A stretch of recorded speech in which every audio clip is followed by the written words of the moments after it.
back from America after many years to join the party in Nigeria. We started with AC, ACN, ACD to APC, which, of course, later I moved from the APC to PDP. And from PDP, I went back to APC. I want to say this emphatically. I thought APC was bad. It's like living from fry pan to hair fire within a tickle of an eye. Less than how many months that I left. What I have seen so far in the NDC. In NDC. Is that bad? My brother, see, I am highly disappointed. When I left, I wanted to go to PDP because of one of the finest leader from our state, that Chief Danobi. I said, I've considered it, I'll go. He agreed. He said, if not, let me give it to my brother. I'm too big for House of Rep. The following day, he called me to apologize. Look, I'm going to go for the House of Rep. I can go for Senate. Because Butch understanding, my friend, is the Senate, I've been to the House of Rep. It's not a new thing for me. I've been there. I've served this nation. I've been the board of directors of Nigerian Railway, Federal Commissioner, Code of Conduct Bureau, if not because of some sentiment of some greedy people, of some leader from Edo State. Mr. President issue that I should take over as acting chairman of Code of Conduct Bureau. Immediately, that memo came out, scrolling on Arise, Channels TV, TVC, AIT, NTA. One of our leaders was running from pillar to pole, trying to make sure I wasn't allowed to take over as Code of Conduct acting chairman. And unfortunately, and this is a man that I said, I called my leader, that is Senator, Adams Aliyu Shomole, that Shomole blocked your yes, he did. Your ambition. Now, and you have evidence. Of course, those who was were there. You there when? No, I wasn't there. Even what happened is that one of my eased out of the structure of criminality that they have belonged to, and now they are trying to come over here to come and see how it is sending two enemies. Instead of sending one enemy to the National Assembly, another enemy has now come to join your camp, and you are sending him. You are doubling. You are giving two-factor authentication to enemy's camp. It is a risk.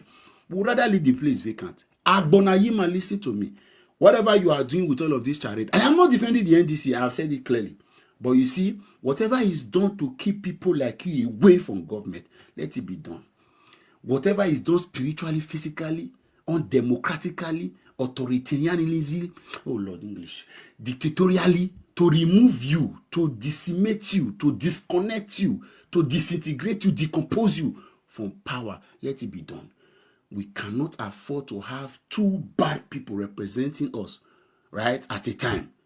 Let it be just one, so that we know we have a choice to making adequate options at varying time. We will not support you. The Edo people do not know you. I don't know how you woke up one day and you thought you were come to use a vehicle that you have not contributed to. You have been in the National Assembly before. Can you show us your scorecard? How many a time since you have been in the APs, all of the nonsense happening in the last couple of years, how many times have you said, even if this is my party, but this is not right. This has not been well done. This can be done better. Never. You want to use us. Me, Mr. Common Sense, we campaign for you. You're an idiot. I'll mark ban. It will never happen. Go home and cry. Nobody should give you and your legs tickets. Nobody should give you ticket. And even if you get the ticket, be sure to meet our resistance. We will resist you. We will promote the APC candidate to even go there rather than promoting people like you. All right, my people, I need to quickly comment on this. I appreciate you all right there. Thanks for your time with us. Today is Saturday, 6th June 2026. I appreciate you all. You see that man with the cry just now for channels. Now my do man, I'll put on like that. Now do man. He's a very, very disgraceful man. These are men that destroyed PDP. He went to APC. He from APC went back to PDP. From PDP back again to APC. From APC, he moved to NDC. This man was once a House of Rep in Edo. There's nothing significant that this useless man can say he did while he was a House of Rep to his constituents? Nothing. You can see when he was talking from beginning to the end, because I deliberately played that video from beginning to the end. This man could not mention that this is what I did when I was House of Rep. He could not mention one thing because, you know, it's just like Peter Obi. Whenever Peter Obi is saying, talking, you always reference to how he governed Anambra State and all that. This man could not mention one thing. Now you move to NDC, hoping for them to give you automatic tickets. Now you are saying that it was like moving from fry pan to fire. They are trying to paint NDC as a bad party. Like my brother Common Sense said, I'm not here to advocate for NDC. I don't know anything about NDC. My principal moved there and I moved with him. But if we have to be realistic to ourselves, this Agbonayinma is one of the people that destroyed those states. The thing is that these people don't have no shame. How they run straight to mainstream media to go cry on what is affecting them. How many times have you guys seen Agbonayinma speaking on what is affecting us in Nigeria? Everybody listening to me right now, have you ever seen any video where this satanic man speaking on what is affecting Nigerians? This man was in the House of Rep during the time of NSAS. Did you see any video where this man was speaking for Nigerians?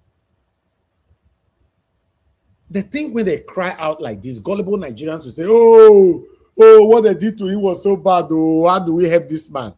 For real? I'd like us to quickly take a look on this. Reason why he is not happy with Peter Obi? Fellow Nigerians, please listen to the reason that Yusuf Datti Baba Ahmed gave. The reason why he is not happy with Peter Obi for leaving the Labour Party. Please listen. They thought I'll follow Peter Obi.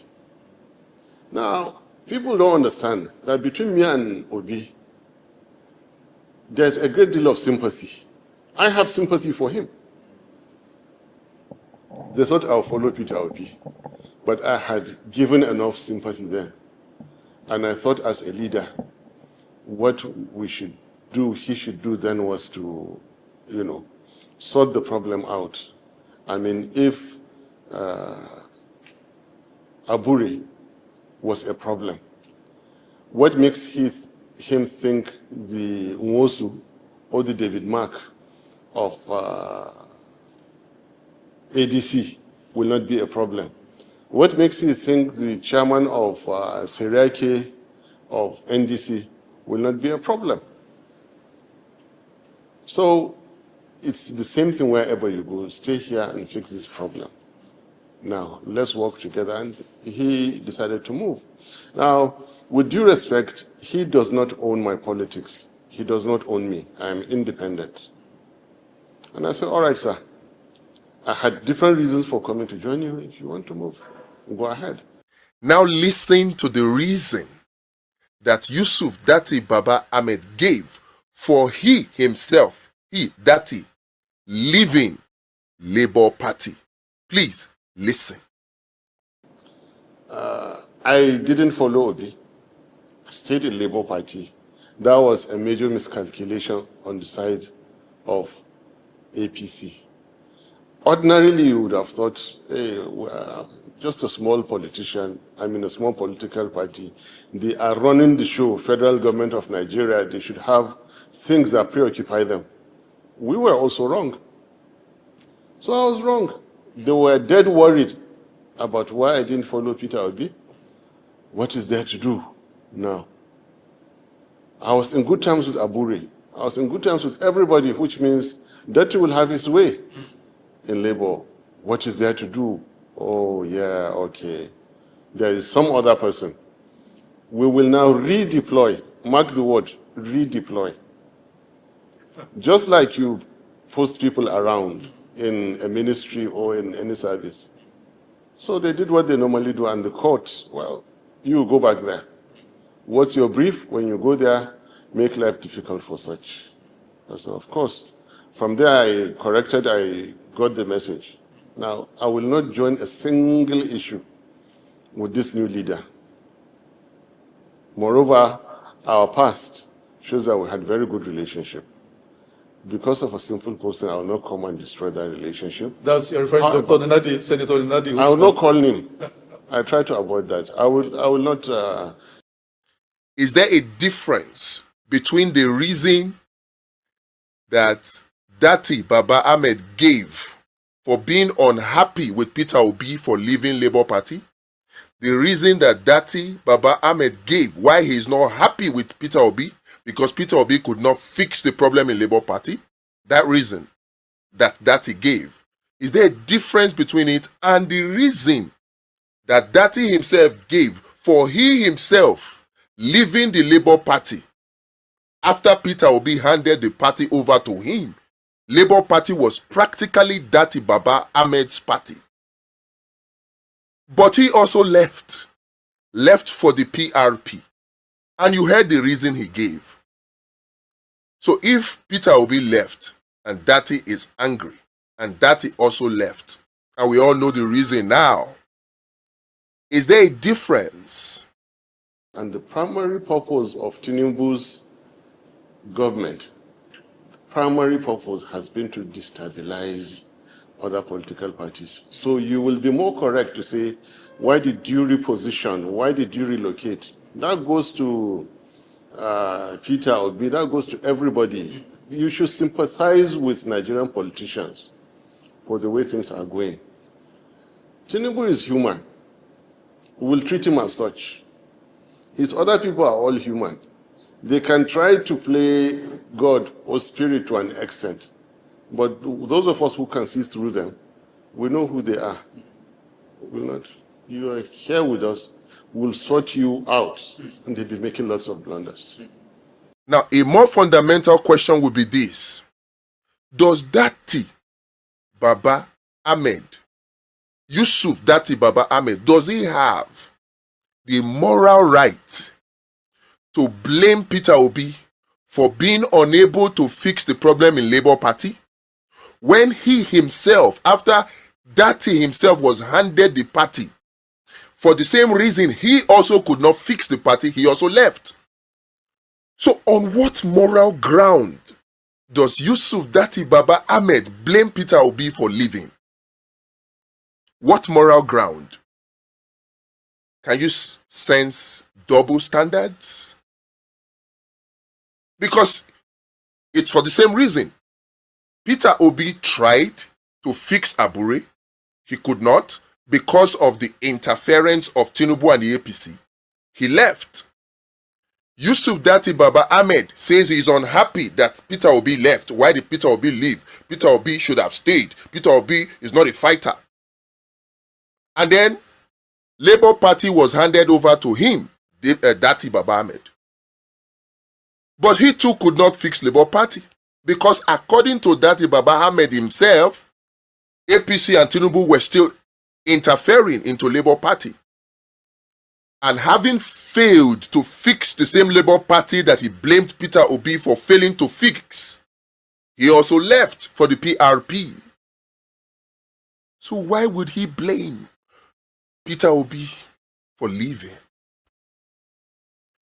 And a more dangerous question will be, what is it that Dati Baba Ahmed wants to gain by coming out to attack Peter Obi for doing something that he also is guilty of? What exactly is it? These are questions begging for answers. Now, why is it that when it comes to Peter Obi, there's always double standards? Not only Yusuf Dati Baba Ahmed has come to criticize Peter Obi. Does anybody remember any other person that has criticized Peter Obi for leaving? For not fighting?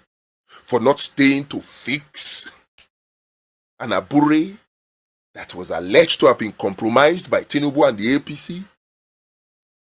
Any other person? Oh, sure. Kenneth Okonkwo. And there are many. You also had Wike. In fact, Wike recently came out to say that Peter Obi is a, how did they describe him now? Food is ready politician. That's how he described Peter Obi. And then he went on to advise Rotimi Amechi, who Wike called his brother. And Wike said that if Rotimi Amechi had called him, he would have advised Rotimi Amechi not to bother to stay in ADC because Atiku had used David Mark to hijack ADC.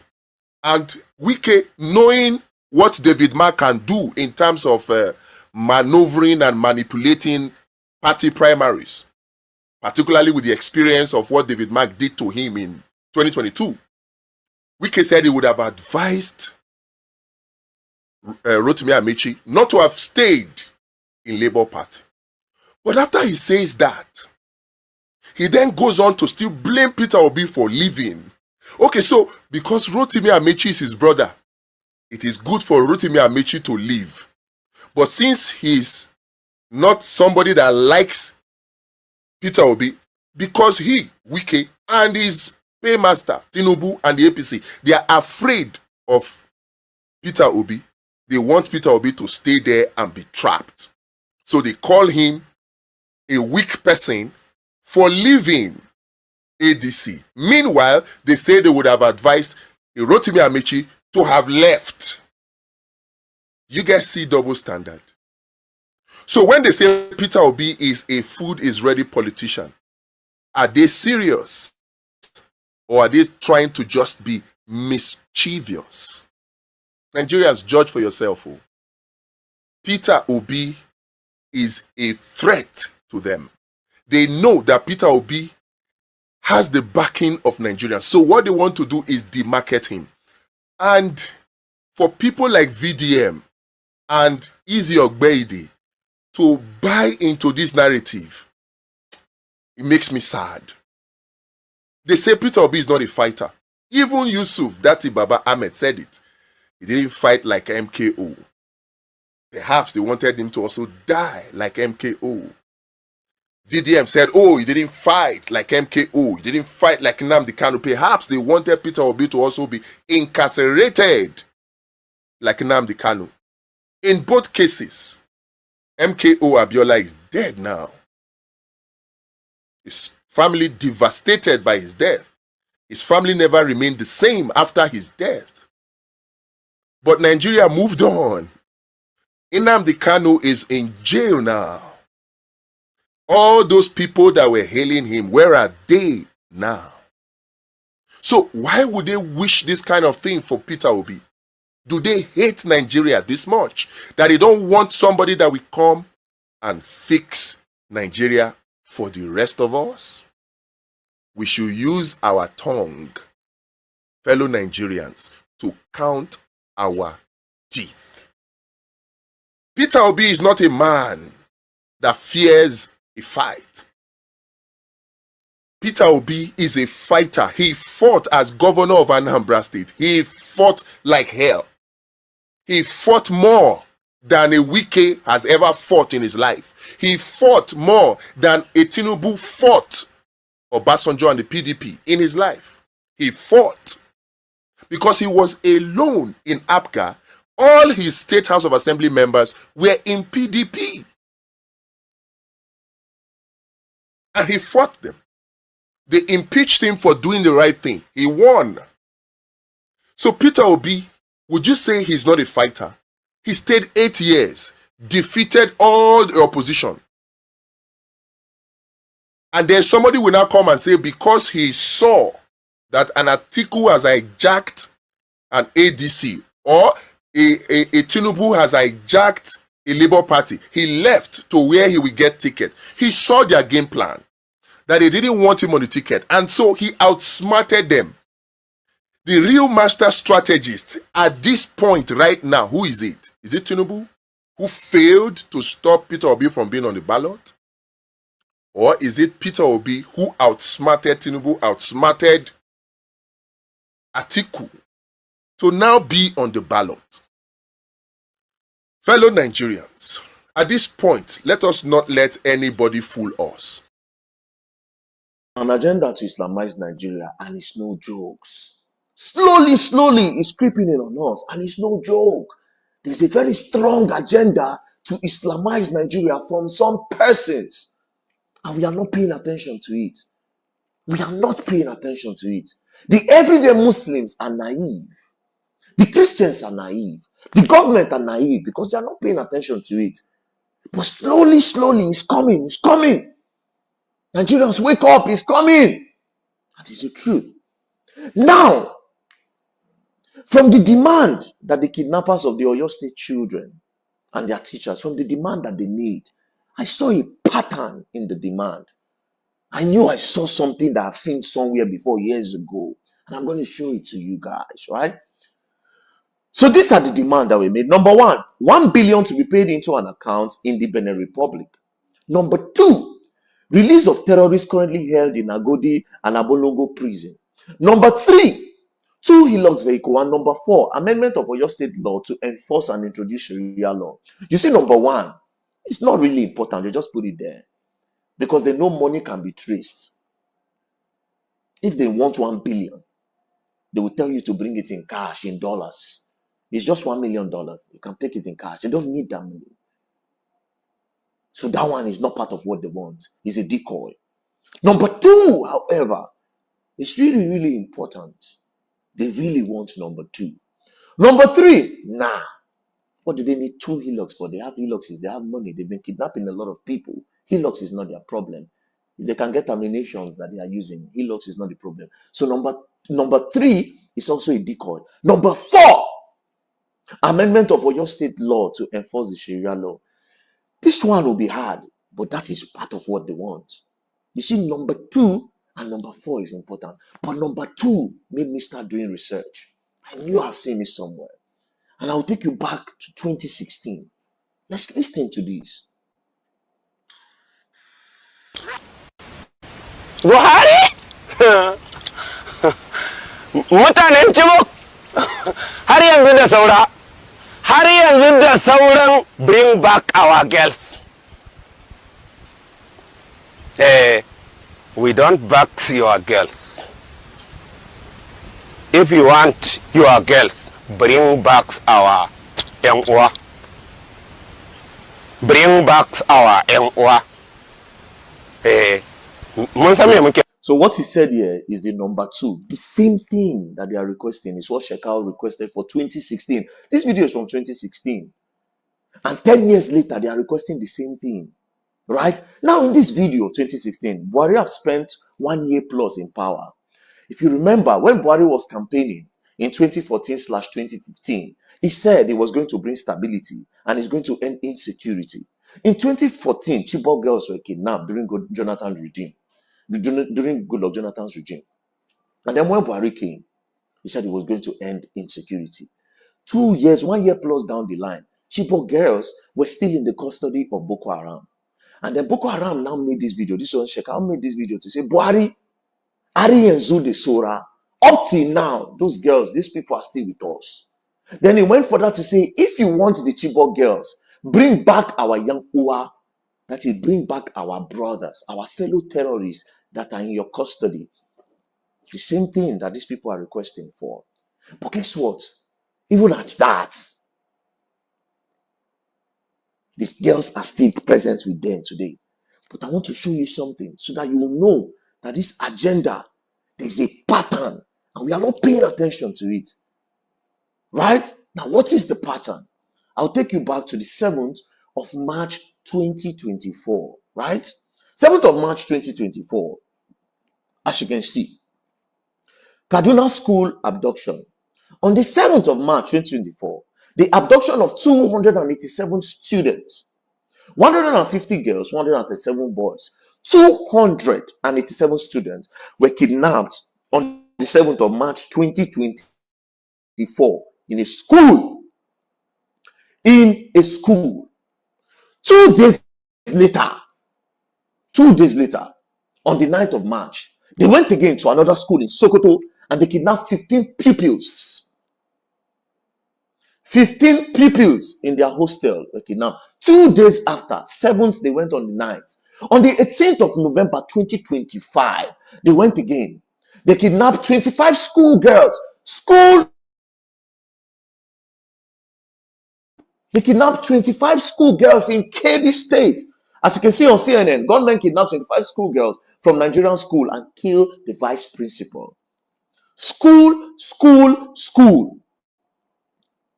As you can see, on the 20th of November, now more than 300 students from a Catholic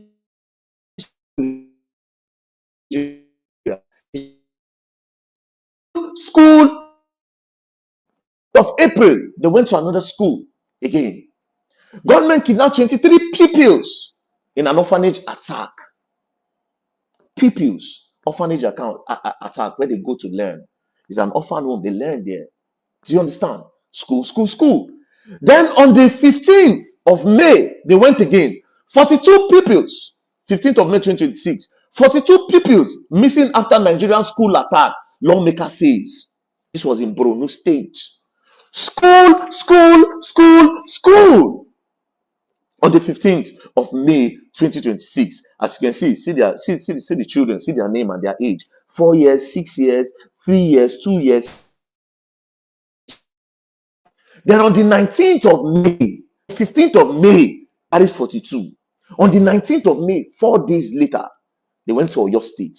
Government abducted 39 students, 7 teachers in an attack in Nigeria school, Oyo State, as Al Jazeera reported.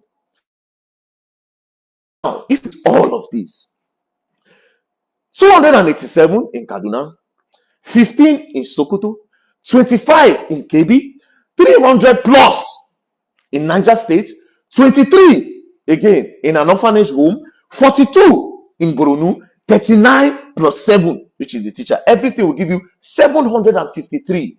All these people, school, education related, education. So between the 7th of March 2024 to present day 2026, they kidnapped the total of 753 school students.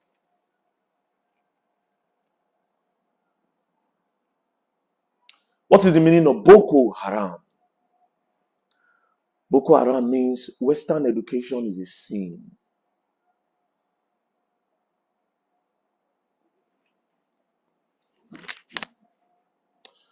Za mu bi Allah, ku mutu da bakin ciki, za mu bi Allah.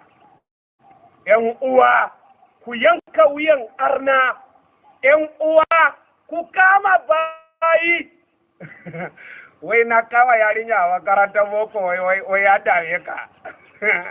Na ce boko ma tashi yayi, ba ku ji ba ne, a tashi a boko, ‘yan mata ku je ku yi aure, zan maimaita wannan magana har yanzu. A tashi a boko shegu. Ni na kama ‘yan matan naku, zan sayar a kasuwa, wallahi. Akwai kasuwa na sayar da mutum. Sayar da mata, ina sayar da mata, in ji Allah ta'ala fa darbar riqab, hatta idza ashantuhum, har sai kun jika ƙasa da jinin arna in. Now, in this context, people think Arna means unbeliever. People think Arna to Shekau means Christians alone. No. Arna means even Muslims that are not going to follow in his own doctrine. That is why he's kidnapping more of the Northerners, because he believes that you and I know the Quran. All of us are supposed to be on the same page. But at the end of the day, his own Islamization is what he wants to see. And the other Muslims are not aware. But he also used them, which I'm going to come. I'll show you people that part. So everything that is going on now, these are his disciples. These are his disciples.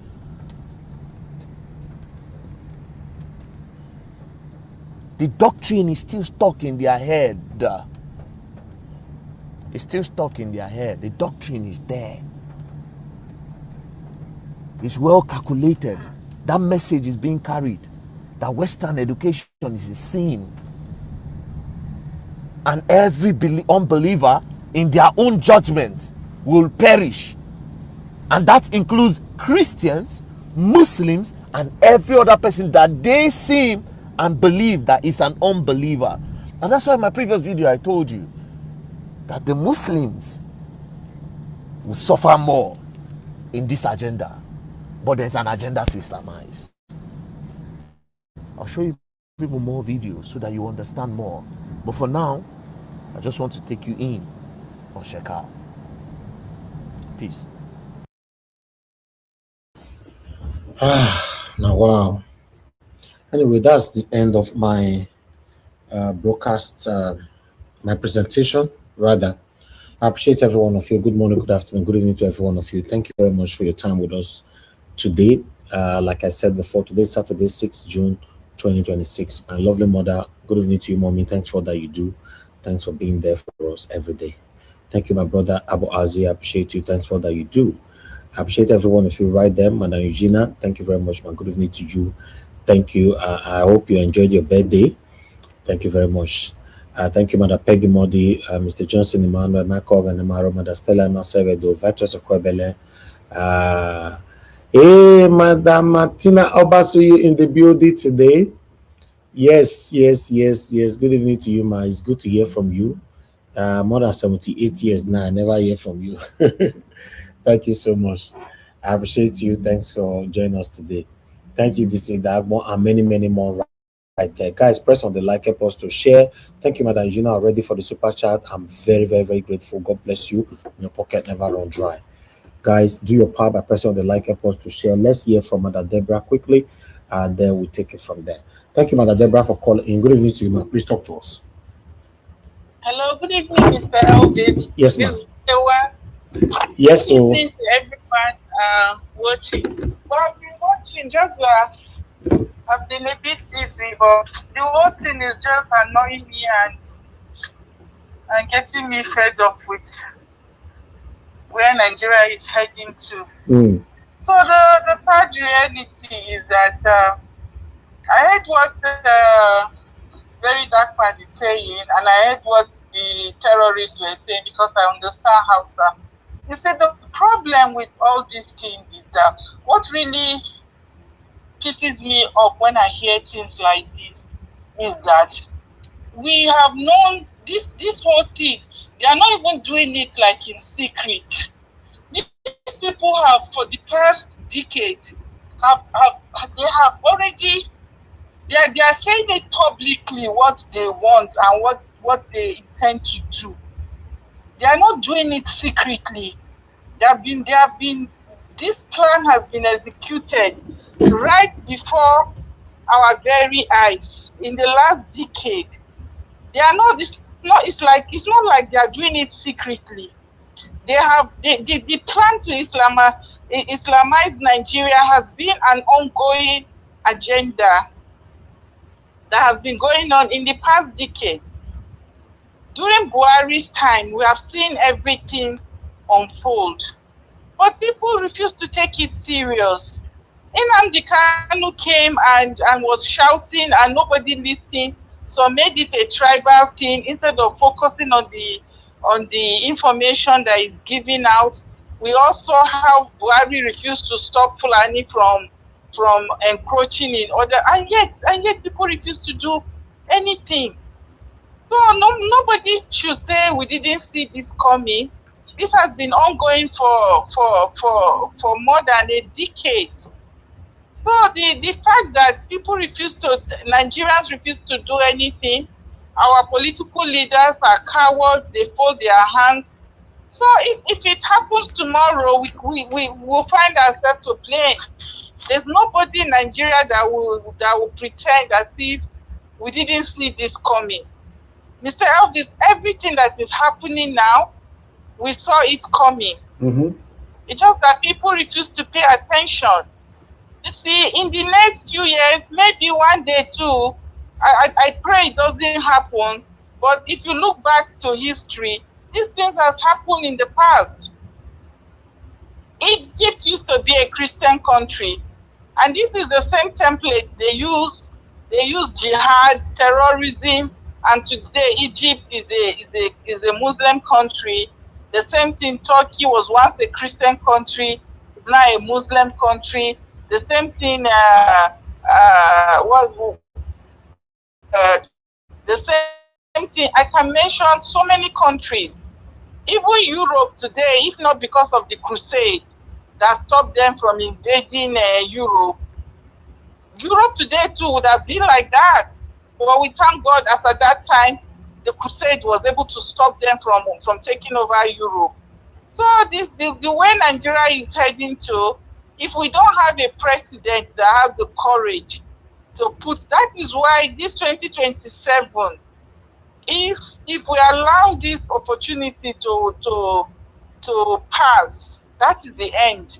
Because according to what I heard, they said this is the agreement between the Fulani and Tinubu before they made him president.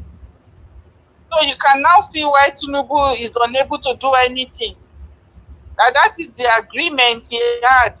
And at the same time, when they brought in Muslim ticket, Nigerians allow it to stand. If I tell you tomorrow, I never believed that there will be a Muslim ticket, and for some reason it will stand. But Nigeria, as usual, they made a couple of noise, and the coward Christian leaders that we have, after they collected brown envelope, they all kept quiet. And today we have a Muslim ticket in Nigeria. So why is anybody sounding? Nobody should be surprised. We allow these things to happen. If tomorrow Nigeria, they are able to conquer Nigeria and make it a Muslim country, nobody should be surprised. We allowed it, we fold our hands and allow it to happen. Maybe, God forbid, in the near future, they will say, oh, Nigeria used to be a 50% Christian and 50% Muslim, but today Nigeria is a Muslim country. Mm-hmm. God forbid, that might be just like it happened in other countries. If today we are not able to change the direction of Nigeria, if we allow this satanic Tinubu and the Muslim ticket, all because of one man's ambition. Tinubu was ready to sacrifice the entire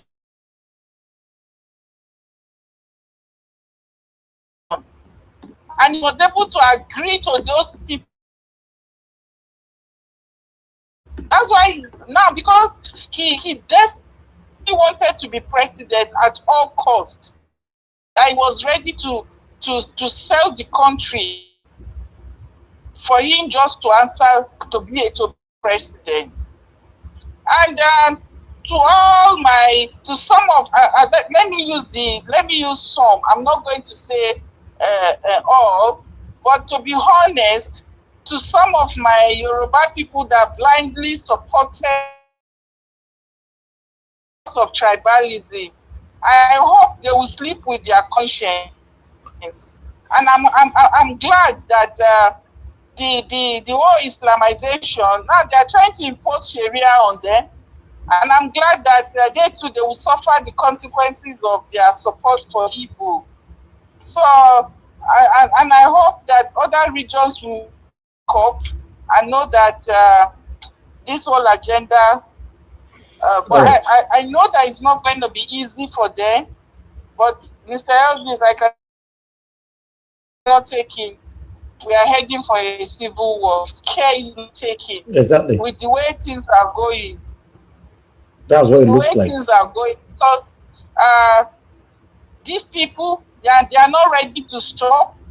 Tinubu is not ready to do anything because allegedly that is part of the condition that made him a president. I will never forget the one other woman that asked him, what plan do you have in stopping the insecurity? The woman The woman said it publicly that Tinubu said he doesn't have any plan.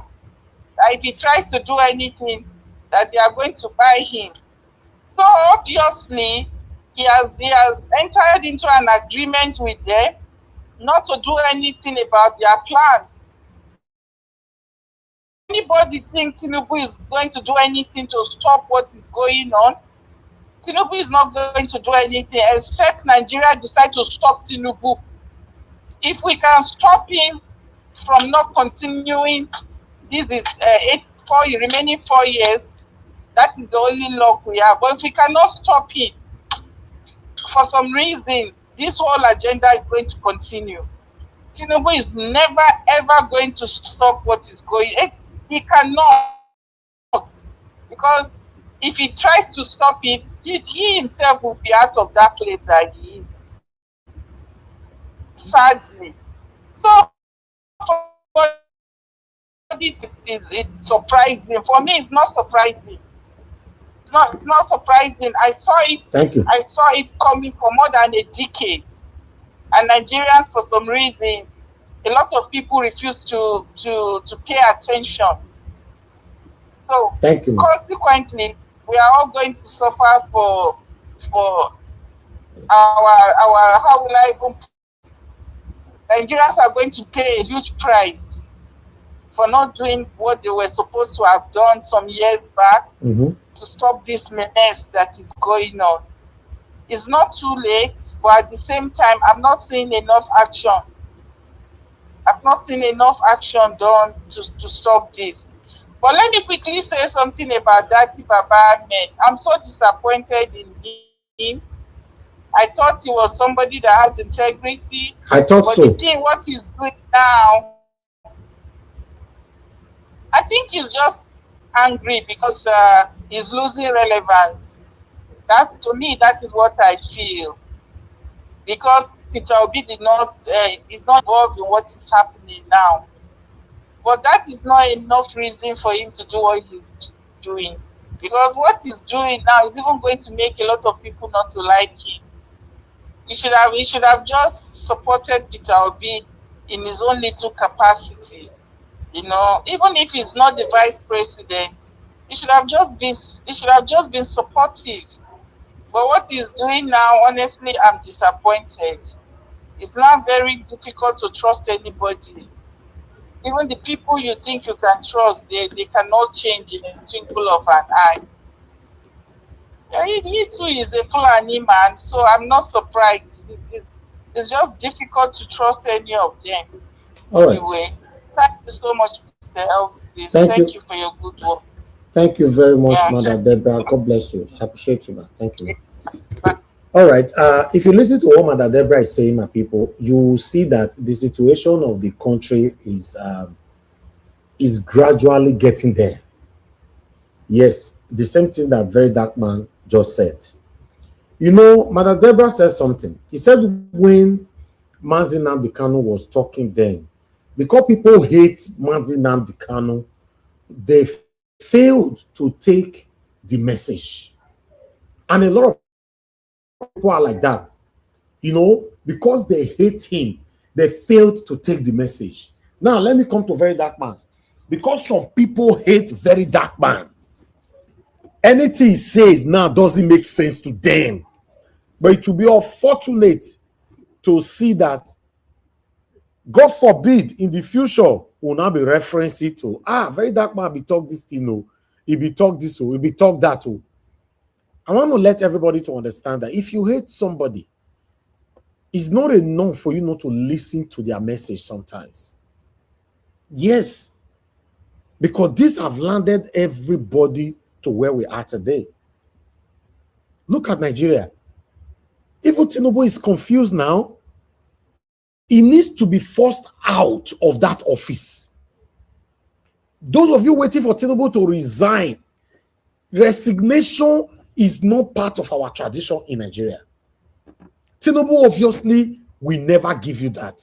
He needs to be forced out. If not, Nigeria is gradually consuming away. Yes.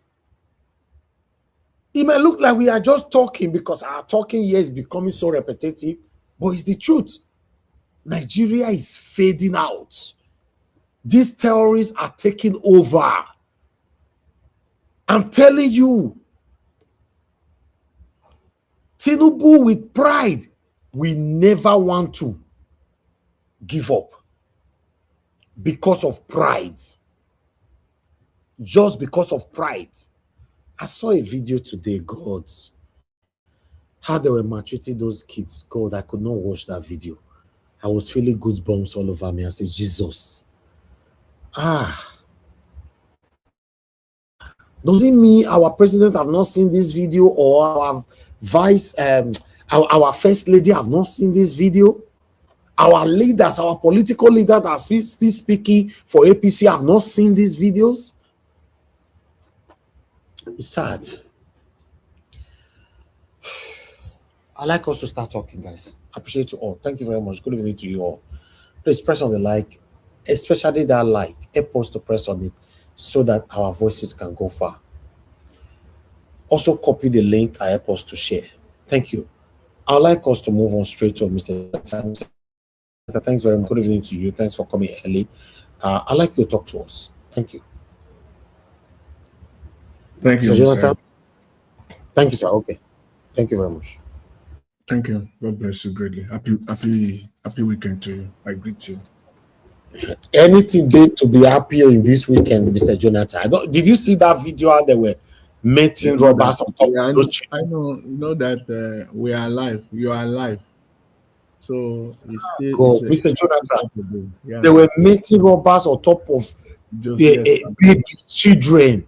Yeah, I know now. You know, one of the children don't buy now. God. One of them by the three-year-old. Fine, you know, and I heard that the government is pushing the media not to mention it, not to talk about it. You know, not to even mention that. If you watch the mainstream media throughout yesterday, none of them talked about it.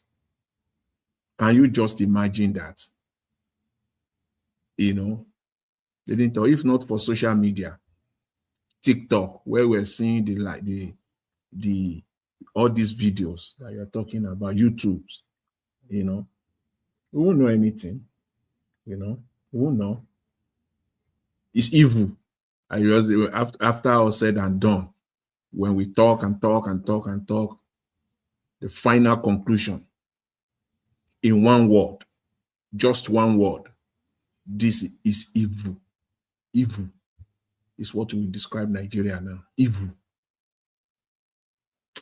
You know, I greet my fellow panelists here today. I greet you guys. God bless you all greatly. You're welcome. Mommy Diaspora, good evening, man. God will bless you and continue to strengthen and uphold you. My fellow commenters and callers, I greet you all. You're welcome. God bless you greatly. Yeah, I was listening to Madam Deborah, you know, when she was talking about countries that are once Christian nations that are now Islamic countries. Yes, more of them. You will not believe it that most of the place where we call North Africa today, that space that is called North Africa today, they are predominantly Christian countries. Even it will shock you, even history, a little bit of history. You don't even need to go to Iraq. This same Iraq, not another Iraq, used to be a predominantly a Christian nation. Now Iraq has about 3% Christian, less than 5%. All these Tunisia, Algeria, Morocco, all these countries are predominantly Christian. And the way it started is what we're seeing in Nigeria.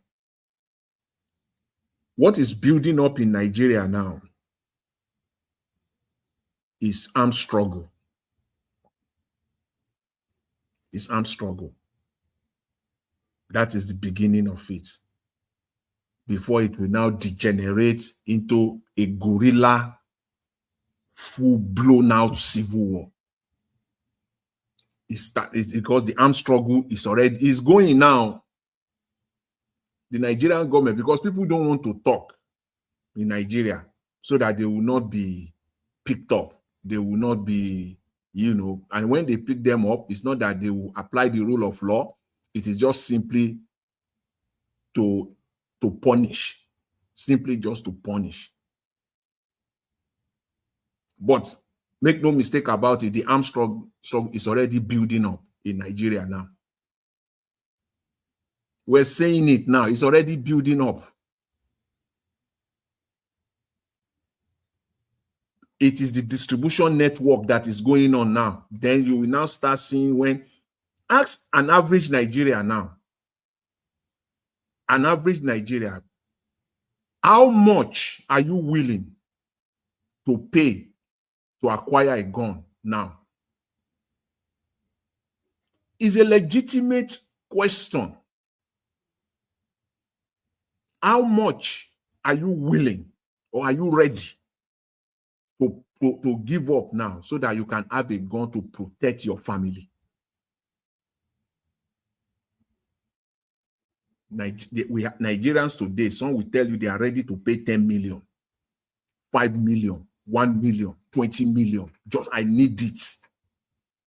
I'll go and bury it in my backyard so that when this happens, at least, even if they come, not all of them will go.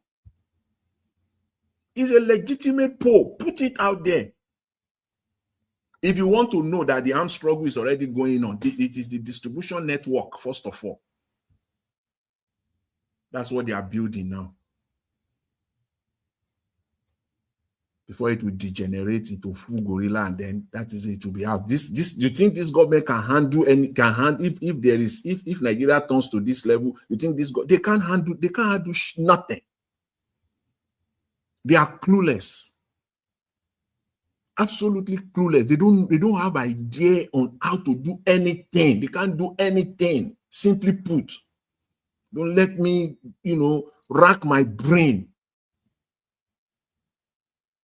You just have a bunch of clueless people superintending over a nation of over 200 million people. That's a disaster. It's not like a disaster in the waiting. It's a disaster that we are already in. It's already happening. The only thing that will stop this from happening in Nigeria is Nigerians now, those who are still ready, especially the Nigerian youth, to take back Nigeria now. We still have a chance now. With porous borders. Are you kidding me? With porous borders. Do you know what they are taking into Nigeria right now? With corrupt institutions, the Nigerian customs, the Nigerian immigration system. Do you know how corrupt they are? Do you know how our border is so open? And before you say, Jack, they are setting up more institutions that they cannot fund. Those ones that are already there, you can't fund them. Mr. Tinubu coming out saying that he's sending 1,000 forest guard to Ogbomoso area. What a joke. We saw in the last 2-3 days how Nigerian police, the Nigerian army, we saw them with, at least on videos, I saw two machine guns mounted, well mounted. At least I saw two. Because I tried to see the one that I saw first, is it the same? No. So I use something, I use the door to so that I can differentiate. So I watched the other, I say, okay, these are two different, that is, at least I saw two machine guns mounted in Abuja to prevent or to lay away the protesters. And they can't do that in Ogbomoso right now. They cannot drive machine gun, even to give the people a sense of relief. a succor, kind of. The kind of security that will have engulfed the, the whole of that area by now. I know why I'm laying this foundation, because there's a conclusion of it. The entire Ogbomosho area, even that axis, now should have been entirely like a military zone. They will say, we always hear their response to criticisms or to suggestion. It is always senseless. It doesn't make sense. It doesn't add up. When you say this, that by now, all the people in these communities should be seeing, like they wake up in the morning, in the afternoon, they should be seeing the presence of security. They will say they don't want the kidnappers, they don't want them to know anything. Look at that logic. Just look at that logic. You are emboldening them. You have this one that they came out yesterday or the other day from the Oyo State Speaker of the House of Assembly. It was the one who came up, because that's the only legitimacy we can give to this their ransom demands, because it came out from the Speaker of the State House of Assembly. So what legitimacy do you want?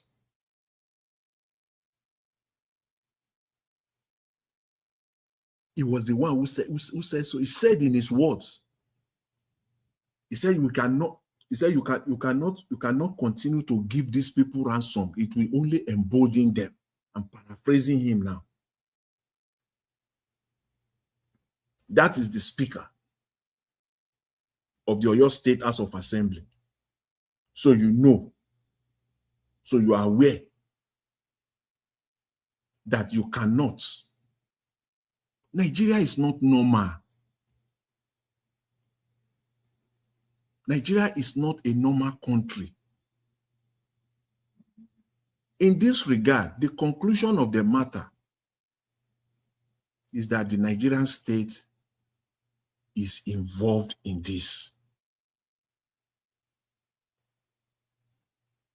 We can't hide from it. We have to say it. And then I know again, people will say, what evidence do you have? Evidence are bound. They are all over the space. I can stay here for there's no time here. If it is that you want, I will need 1 hour so that I can saturate your mind and your brain. Full 1 hour to tell you that these are my own reasons that made me to come to this conclusion. Yes, I will need 1 hour minimum. Where do you want to start from? Is it the National Security Advisor that gave arms to militias, to terrorists, to protect themselves? Is it that one that you want to talk about? Is it the one in Kebbi State that some few hours before the kidnappers came, the terrorists came in, somebody ordered those that were there, the security there, to leave? And moments later, kidnapper invaded the place? You can go on and on and on. Is it the one that the same National Security Advisor told Nigerians in broad daylight, blatantly, that the kidnapped children, that they are doing okay? How will he know that they are doing okay? How? So the kidnappers are telling you that they are feeding them, so you know their location, so you know where they are. Is it the one that the president himself, Bola Ahmed Tinubu, said that to solve this insecurity problem, just give them lands. Just the governors should just, release lands. Where do you want to start from?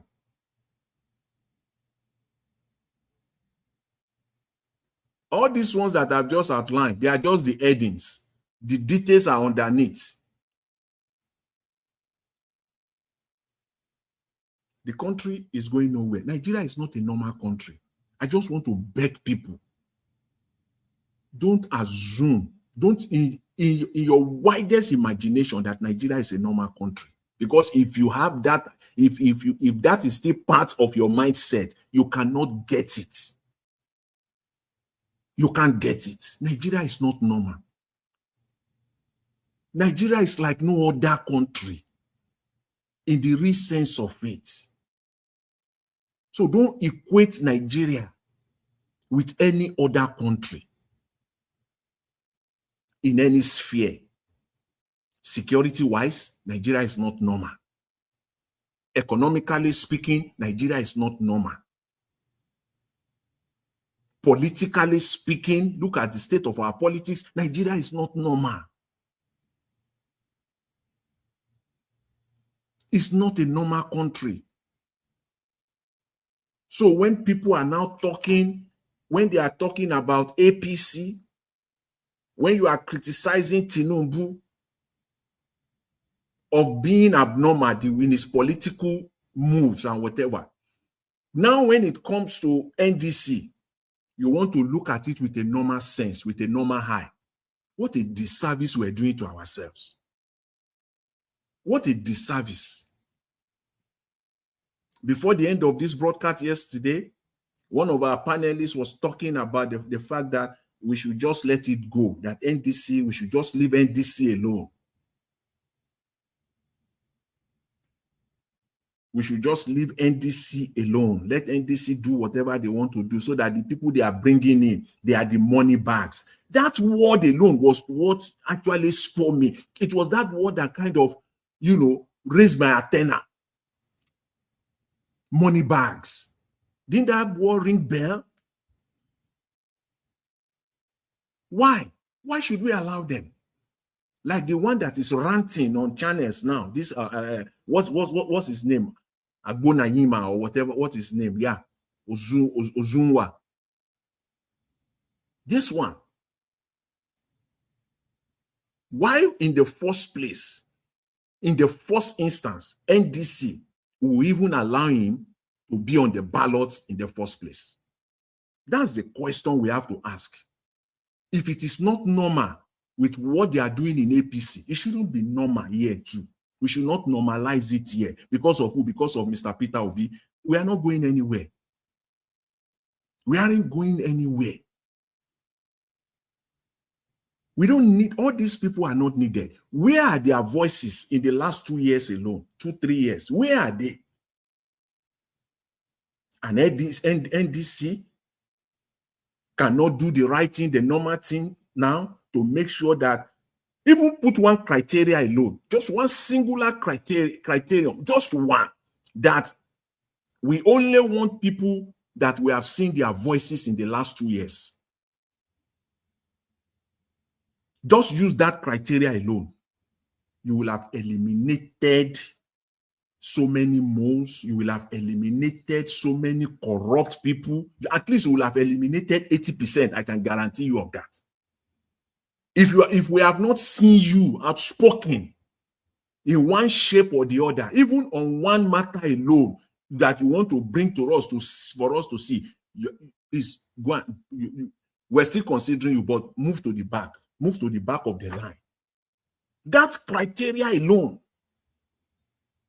they now mix everybody together. Those that jumped to 48 hours ago, 24 hours ago, they mix them with those that have been talking. Is that not an aberration? Is that not?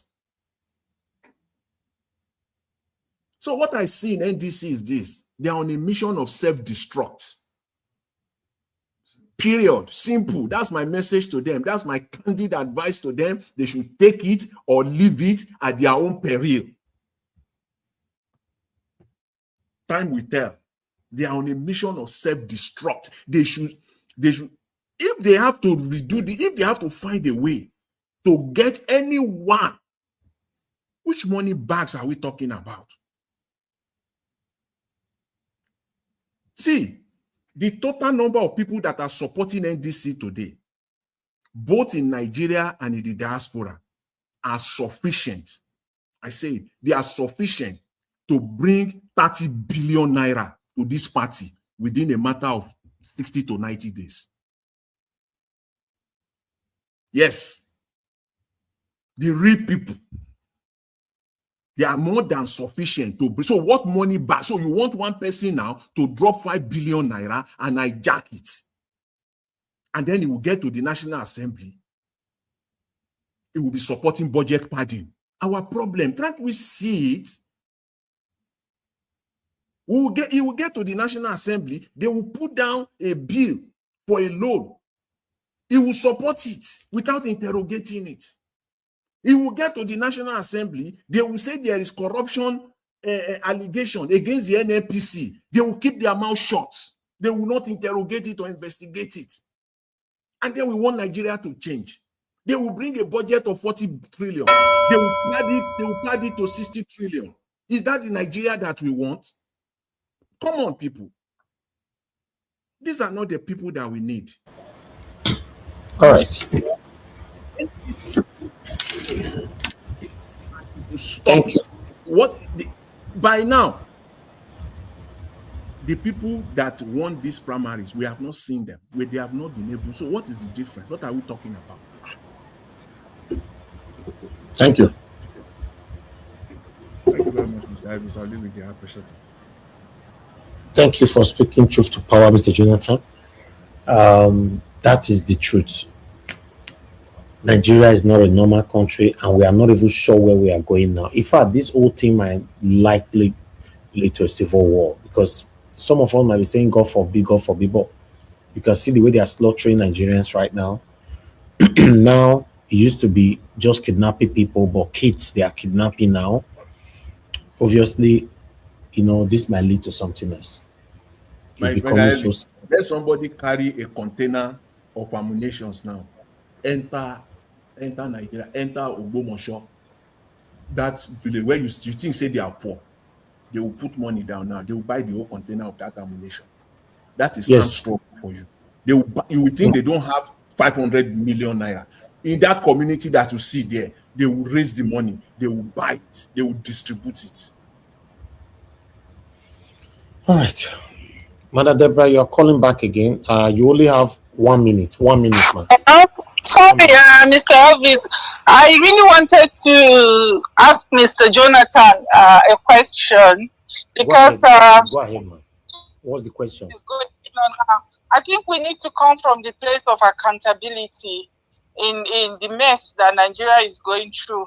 Because at the end of the day, everybody is just like looking at it that, oh, how did we get here? But some people have to take accountability. And let's not forget, because I wanted to ask Mr. Jonathan, because I know you are from the Southwest, but what accountability are the Southwestern people ready to accept in aiding and abetting what's going on in Nigeria today? Because at the end of the day, I'm not seeing people taking accountability. Let's not forget that they were part of the people who support this whole Fulani. They've been romancing with this whole Fulani people in order to get power.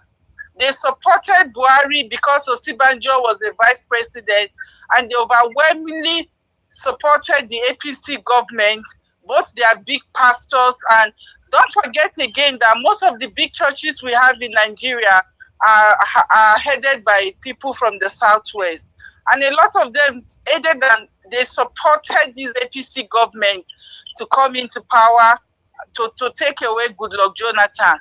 And let's not still forget that they romanced this Fulani government in order to bring Tinubu to power. They overwhelmingly supported Tinubu, whether we like it or not. I know it's not all of them. So I think accountability is very important in talking about this thing. Let's all not try to shy away from the fact that if Nigeria falls today, if Fulani people succeed in enslaving everybody, I think the Southwest will have to take a huge responsibility in aiding and abating this evil. So let's not shy away that from accountability, because they play a huge role. I'm not saying everybody, but I think it's right time we still hold them accountable for this mess. Because if not for the Southwest that have been romancing with these Fulani people, I know that other regions, a little percentage, but the huge number of supports that these satanic Fulani people got is from the Southwest for them to get us to where we are today. So they need to be accountable. We cannot shy away from that part. So I want, if Mr. Jonathan can please address this issue. What responsibility are the Southwest willing to accept for bringing this whole doom to the entire country? Thank you so much, Mr. Elvis. Thank you, Madam Deba. Thank you, ma'am. Okay, Mr. Jonathan, do you want to respond to that? Yes, let me quickly respond. Just 1 minute. I'll try not take more than that. See, first of all, Madam Deborah, is a Nigerian problem. This is a Nigerian problem. If the Fulani succeeded today in capturing Nigeria, they will not capture only Yoruba land, though, the Southwest. They will have captured the North Central. They will have captured the South. It will be all there. It's not that they will just come and pick Yoruba land. Yeah, but what she's saying, she's saying that, yes, certainly that is going to happen. Who supported this whole thing from foundation? That's what she's saying. Yeah, yes, you have them. You have them in the Southwest Nigeria. You have those that are supporting them for their own selfish end. Nobody is disputing that. We have them, exactly, but they are very, very, very in the. You can't even call it minority. They are not minority at all. You have them there, the same way we have them across the length and breadth of Nigeria. Nobody is disputing that. But one thing is clear. What percentage do you give to, those people you said, they are part of this, in Yoruba land? They are less in Yoruba land. These people, they are less than 1%.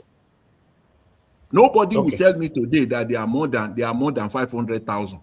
That the people that are supporting this evil, you want to count them 1, 2, 3, all across the Southwest Nigeria. You will count 500. You know what 500,000 is? They are not up to that. The only thing that they have in excess, mostly the elites, right? The elites, yeah, they are the one that is backing up and then weaponizing poverty. That is it. Very sad. Okay, thank you, Mr. Jonathan. Thank you, sir. If we have to look at it holistically, our biggest problem in Nigeria are the elites, because they are fighting for their selfish interests. Just like that satanic Edoma, Agbonayinma came out crying just now. These are satanic people that stood for destruction of the country. Because he could not favor him, now he's crying now. So they are the one killing this country. But still, let's move on to Mr. Alabo. Thank you, sir. Good evening to you. Talk to us. Thank you, my brother, and God bless you for what you do. God bless you and continue to bless your family. Continue to bless you and your children and our mommy diaspora for supporting you with this platform and giving you the time for you to be available every day. I commend your beloved wife and your children. Thank you, Mr. Elvis, for what you do. God bless you. Thank you, Amami Diaspora, my fellow commenters and callers, and my super panelists, Mr. Jonathan, my brother Felix, and my brother from another mother, Chris Dublin, and my man, Mr. Odua, our traditionalist. God bless you, sir. A new Nigeria is coming, and that new Nigeria is possible, which I strongly believe we will get there. But we have to come together as we are hoping for that new Nigeria to protect the one we have at the moment. Because if we lose this, our dreams and aspirations will be shattered. I want you to underline this. Let's come together and protect, like they say, the bird at hand is worth 1,000 in the forest. The one we have today is fragile and it's about to break down. If we allow this to break, if you don't understand, our population is too much. Even Euro country or America, it will be difficult for them to stop the migrant because it's going to be disastrous for our country. If it happens today, the people with the agenda, they have discovered that, oh, people in the south, they don't agree to the Ruga, they don't agree to giving them land. So the best way now is forcefully. And they are coming in form of terrorists, bandits. They choose to call them bandit. The name, Buhari gave them that name, just to suit whatever they want to do, not to call them terrorists. But you could declare IPOB terrorist organization. You know, in this country there are people who are citizens of Nigeria and there are people who are just strangers. So if you think you are a Nigerian, yes, your passport is carrying what Nigerian. A lot of you don't even have the Nigeria passport in the first place. You don't see anything necessary for you to get a passport. And now they have even made it difficult for people to even get it because someone who is working, any 70,000, the passport is more expensive than your minimum wage. So how do you want to go and spend money to do your international? People think the passport is only for when you want to travel out the country. So they are not seeing anything necessary with it. This is where we find ourselves today. Madam Deborah, I just want to remind you one thing, that Pa Ayo was one man. He's a leader of Afenifere who was crying in the wilderness. He won Nigerians. He's an Yoruba man. So I just want you to understand that in every area you find in this country, you find saboteurs. They are just little set of people. A lot of Nigerians understand that things are bad. As I'm talking to you, you see the ethnic bigotry in Yoruba land, in South, in Igbo, in Hausa. They are just few people. But if you want to organize free and fair election, they cannot return Tinubu to be in Southwest. They cannot return Tinubu. But because the right result. So if you think it's majority, it's not majority. I don't want us to generalize. I know you mentioned that, yes, it is not all of them. But I will just say few of them because I just reminded you one. Pa Ayo Adeban just said, if Peter Obi did not win that 2023 election, Nigeria, you should forget it. That Nigeria will be doomed. This is where we are today. He's resting in peace today. He's not here. And he said it. He said, I may not be here. The same thing my grandfather, Edwin Clark, was crying. These people came together and they saw Tinubu with his. And they came together and said, Peter Obi is the option. Because our country is at the edge of what? Destruction. And the headers, they made mistake in their own time. They come together and say, let us, even a passenger with them, all of them come together. We have made mistake. Let's correct this mistake. How do? We have to work and fix this problem that we have brought to our country. For some of you, you allow it to slide, and Tinubu got his way. Today, this is where we are. He's not alive today. He's an Yoruba man. They stood against Tinubu. My brother, this man is there. What is his name that they capture? What is his name? Mr. Jonathan Abe, help me with this man's name. My barrister that resigned. Yeah, very, this thing that is working for Peter Obi. I don't know why I miss his name. Is it Pharaoh to me or what is his name? No, it's not Farotimi. What is his name? It's not Farotimi. Farotimi is still with Afenifere. Yes, I know now this man now that is following Peter Obi now. That this thing in Ekiti, they arrested him to Ekiti State. Remember him now? Remind me of Oh, his the name. lawyer. Why? The lawyer. The lawyer, this is his Oh, name okay. now. Yeah. He I know. said he's not a lawyer. I'm just trying to remember. See It's my man that. It's Farotimi. I think his name is Farotimi now. It's Farotimi. Is it not the one Baba whatever arrested for the Arrested, killing? yeah. Is it? Yeah. That is my. He's an Yoruba man till today. They are the leader. The Afenifere as a cultural group for the Yoruba people. They represent the Yoruba people. Majority of Yoruba people accepted that kind of that organization, and they speak for the generality of Yoruba people. They were not in support of the Fulani agenda.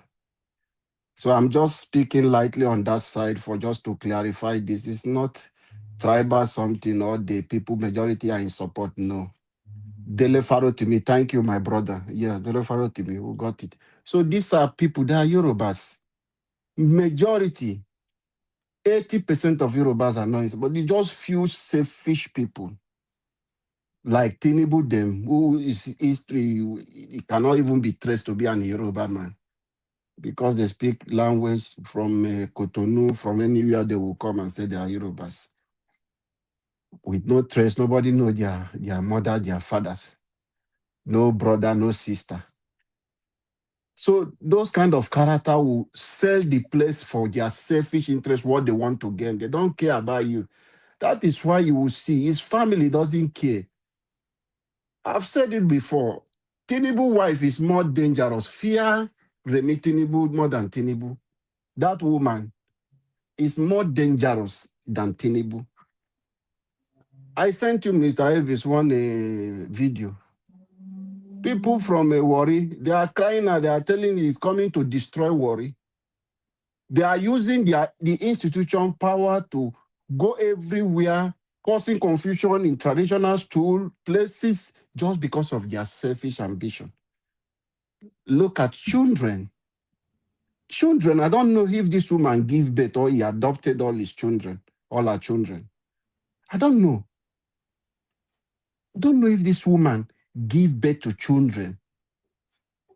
There is this rumor that some of them, they have taken some people in that people they kidnapped, they have taken them out, unalive some of them. And the government does not want the news to come out. The media is being guarded by the federal government. They can't spread this news. They are just managing all the information from the public. When you even say the public, we have social media. How many people do even watch NTN News or Arise, if not for people who are watching? Most of these things is people listen to where we are. Where is the light for them to listen? Our news fly very well. That is why we must continue to speak out. It fly more than those places that you think is the mainstream. It's when we are growing up, we will be turning antenna for our father. So that NTN News will come. They listen to the news. Sometimes you'll be on the antenna, the news will finish. So, how many people today? And then you have electricity. You have electricity. But today, how many people have light? How many people on the generator? How many people have money to buy a pass my neighbor? I remember then when I was in Nigeria, we used to buy a pass my neighbor, I think around 15,000 or 20,000. But today, they say I pass my neighbor, for you to get it is about 200 or something, or about 300. I don't know. So how many people have access to electricity that will listen to their news? But however, they are working hard.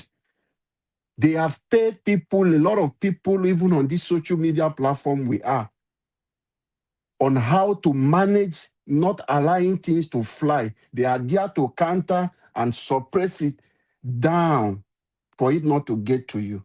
But we thank God for Telegram channels. Maybe some of you who are not there will not understand. A lot of things you cannot post here, go there, you will see them.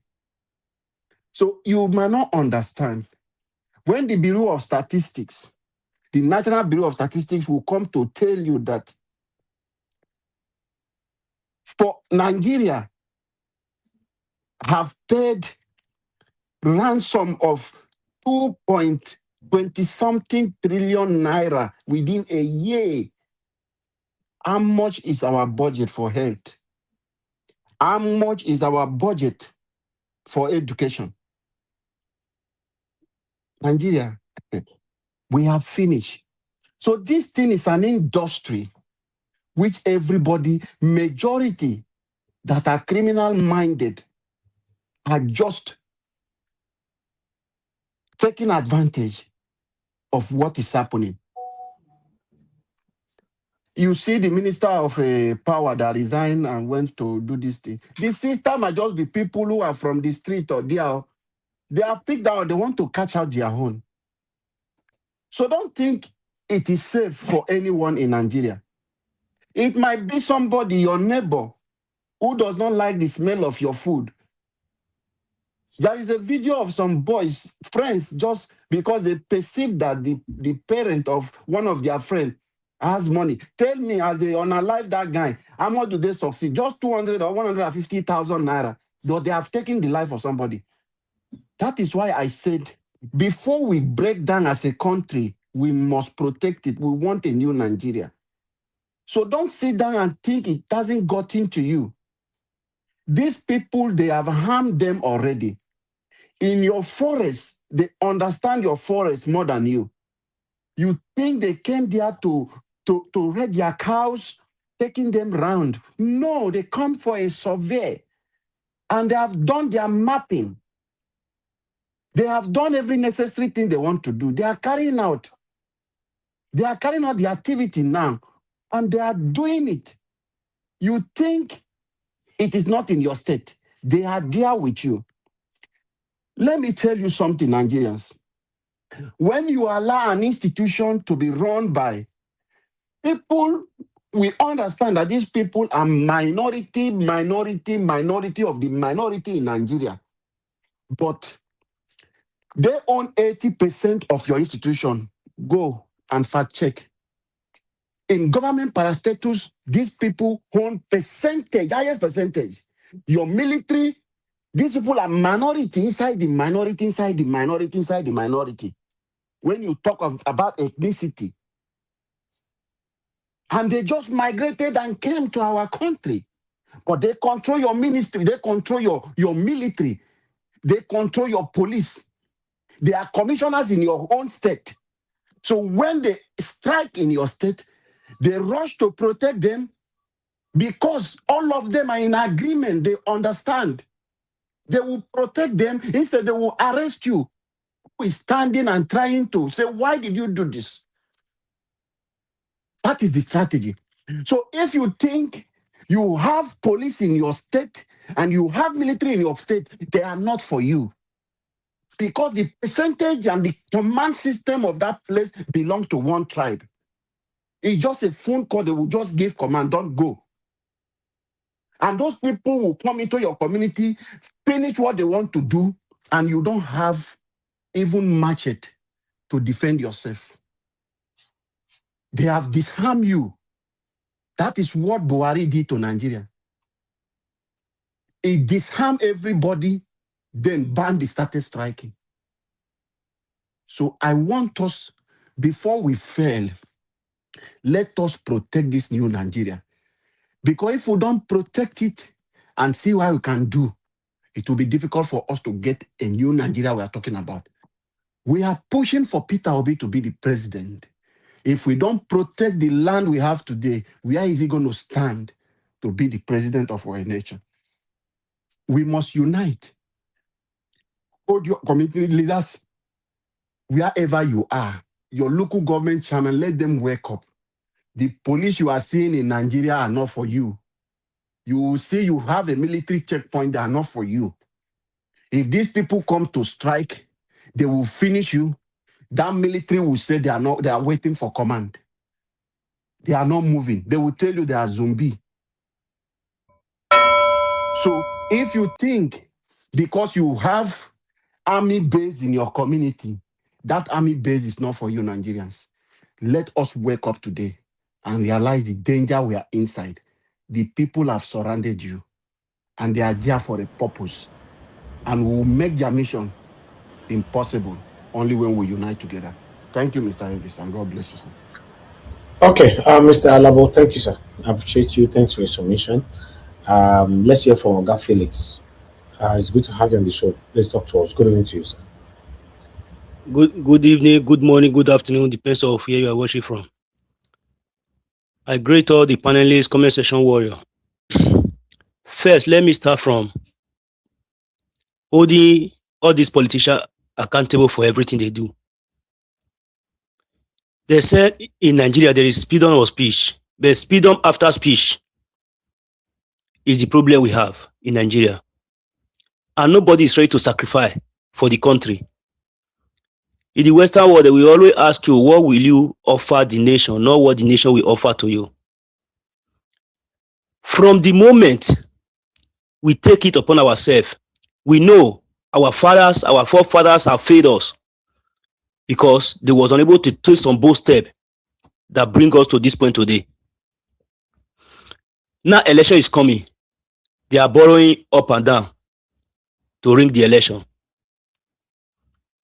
All these people, we know by hook or by crook, we voted them into power. They always go to every constituency to campaign.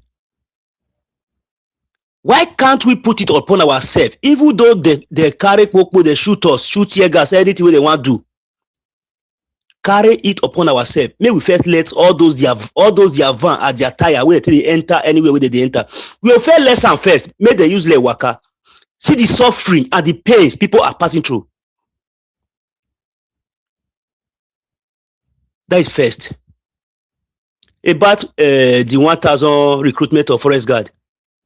To me, I can say it's a bold step that came late. Employing 1,000 of forest guard in one state, is it only Oyo we have in Nigeria? Where are the rest states? Nigerians should know that democracy is a good thing. State policing, very important. People are be clamoring for it. They don't pay a listening ear. Who was the Senate that raised a motion on the parliament one day that they should legalize gun for us, every Nigeria, to protect ourselves? I guess that would be the best option now. Because legalizing gun for each and every one. If you dey come my house, you know say 2 or 3 or 4 guns dey my house. Before you come, you first reason am twice. All these Fulanis, not be bother they carry ammunition dey pass, they go each and every state. Their people na be the oga. If any police barrack or army barrack or air force barrack, their people na be oga. They go catch them with all this ammunition, like the one that happened, is it on Badagry or so? A phone call from Abuja, they go free them. The politicians started it by weaponizing talks during election. All those weapons they gave to them during the election to ring election for them, to distract everybody and destroy any police unit. If election finish, they collect from them, no is the answer. That was where the crisis started from. Before the Northerners, I can still remember of the Granot Pigry when they said that when Nigeria normally depend on farming them, where the Northerners said they want to leave the country. They said they want to leave because they see and say all the resources they come from their side.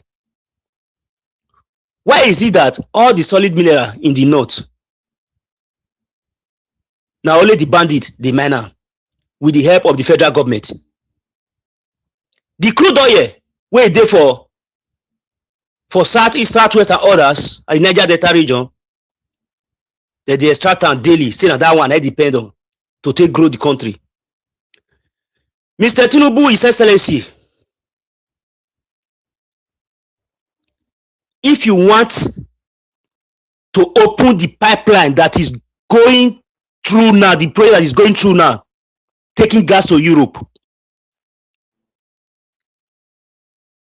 If you really need it, because that is where they have their mind on. That after they started selling gas to the Euro country, about 70 country in Africa, they go see chance, 30 better money. May you, the oil you are mining today is from Niger Delta. Don't even think of it, opening that project, because it won't work. Before October 1st should not be even organized again in Nigeria. That is my own view. What are we celebrating? Independence. From where? Independence, my foot. From the day we Nigerians take it upon ourselves that it is do or die.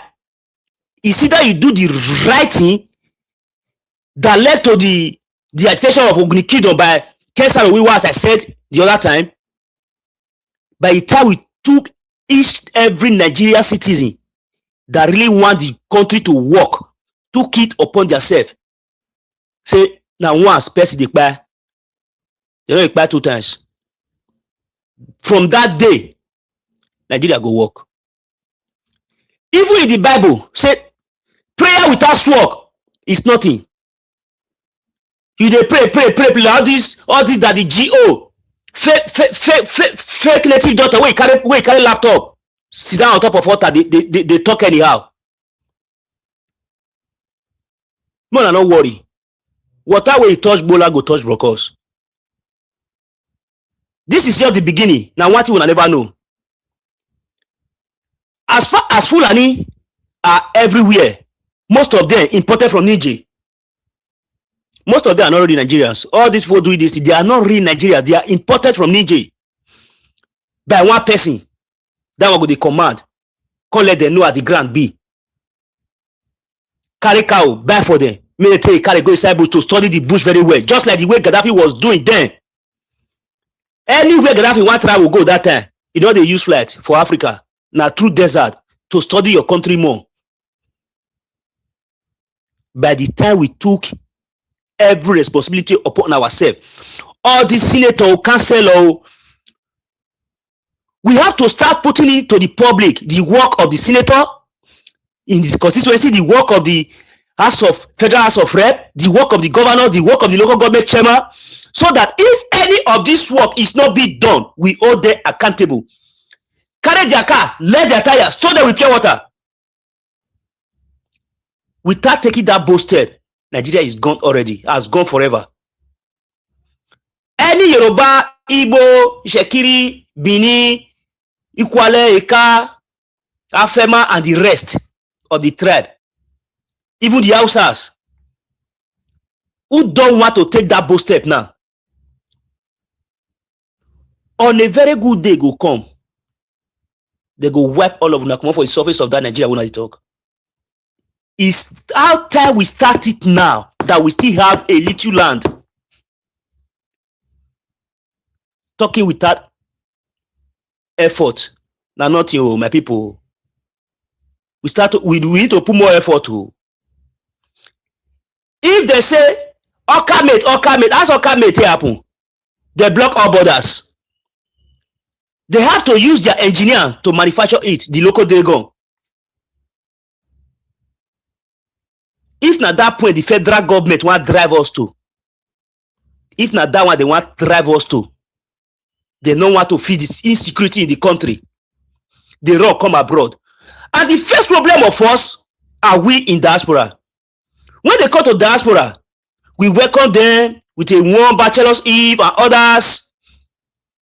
It's our time, we in diaspora. Anytime we see any of these diaspora, or anytime we see all these political dealers in diaspora, we should drag them out and flog them with cake. By so doing, they go begin get sense. If they sick, we know the hospital where they dey. We man there for them to discharge them to go to Nigeria and treat themselves. By so doing, they go fix hospital. Taking their children abroad to go and study, go to university. mark the roadblock, make dem go school for Naija and feel the pains others are feeling. Thank you, my people. Okay, Oga Felix, thank you very much. Thank you for your submission. God bless you, my brother. Guys, help us to press on the like, help us to share. I appreciate you all. Okay, let's hear from Oga Chris. Thank you, Oga Chris. Please talk to us. Good evening to you, sir. Yeah, Domo sir, good evening, Mr. Nanjawaj. Happy Saturday to you. And everybody, welcome. Mr. Nanjawaj, thank you so much for doing this again. The good Lord will continue to reward your efforts immensely beyond your expectation, far exceedingly beyond your expectation. And the people on the comment section, I want to say thank you all for making it a date with us today and for doing what you know how to do best, bringing in the conversation and continuing the discussion and keeping it civil. Yeah, and people listening to us from all over the world, wherever you may be, I want to say good evening to you all, good morning and good afternoon, depending on your time zone.